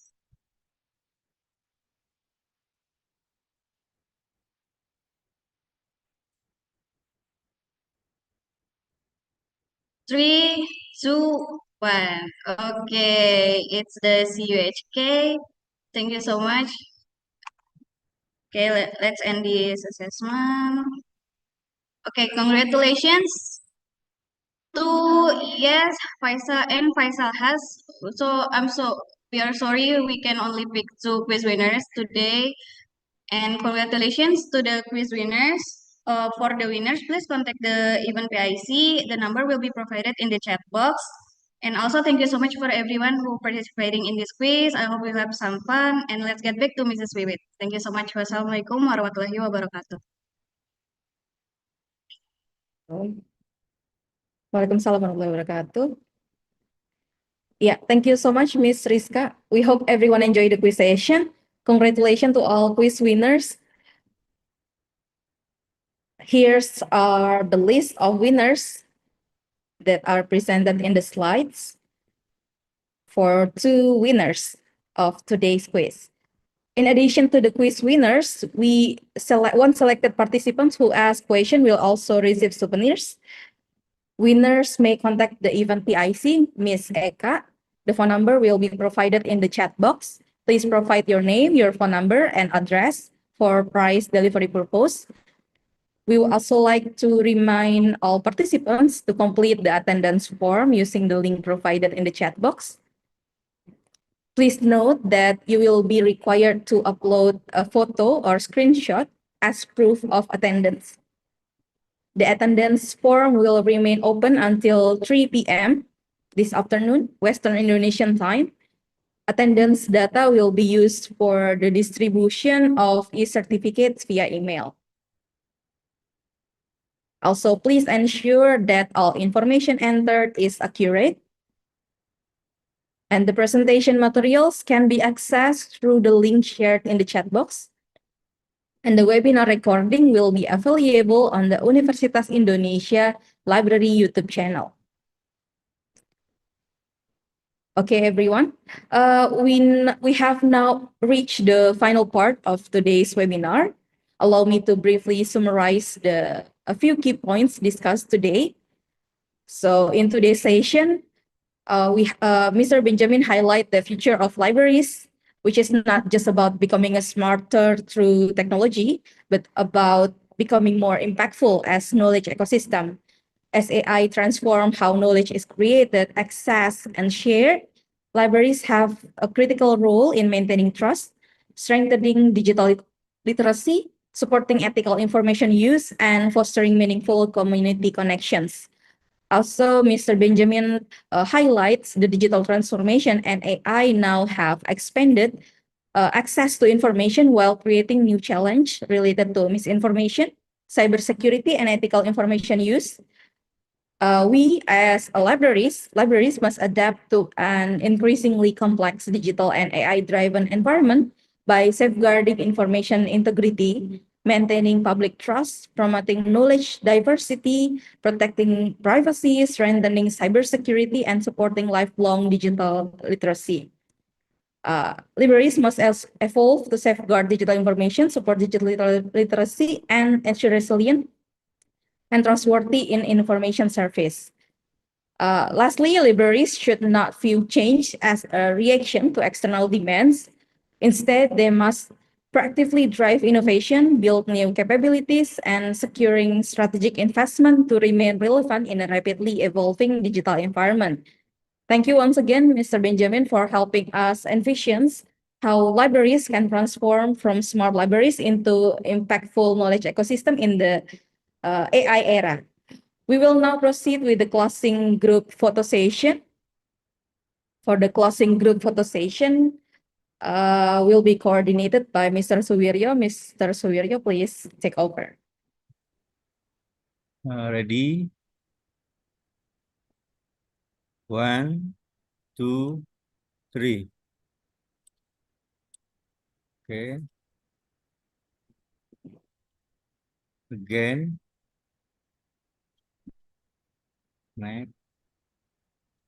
1, 2, 3. Okay. Next. 1, 2, 3. Okay, thank you. Thank you so much, Mr. Suwiryo. Ladies and gentlemen, this concludes today's international webinar. We hope the knowledge and insight that's shared today will be beneficial to all of participants. For any feedback or suggestion, please feel free to contact the Universitas Indonesia Library Public Relations team via WhatsApp. The number will be shared in the chat box. We apologize for any shortcomings during the event. Thank you very much for your participation. Please stay connected through the Universitas Indonesia Library website at lib.ui.ac.id and follow our social media accounts at UI_library on Instagram and X for future updates and events. Wassalamualaikum warahmatullahi wabarakatuh. Good afternoon and thank you very much.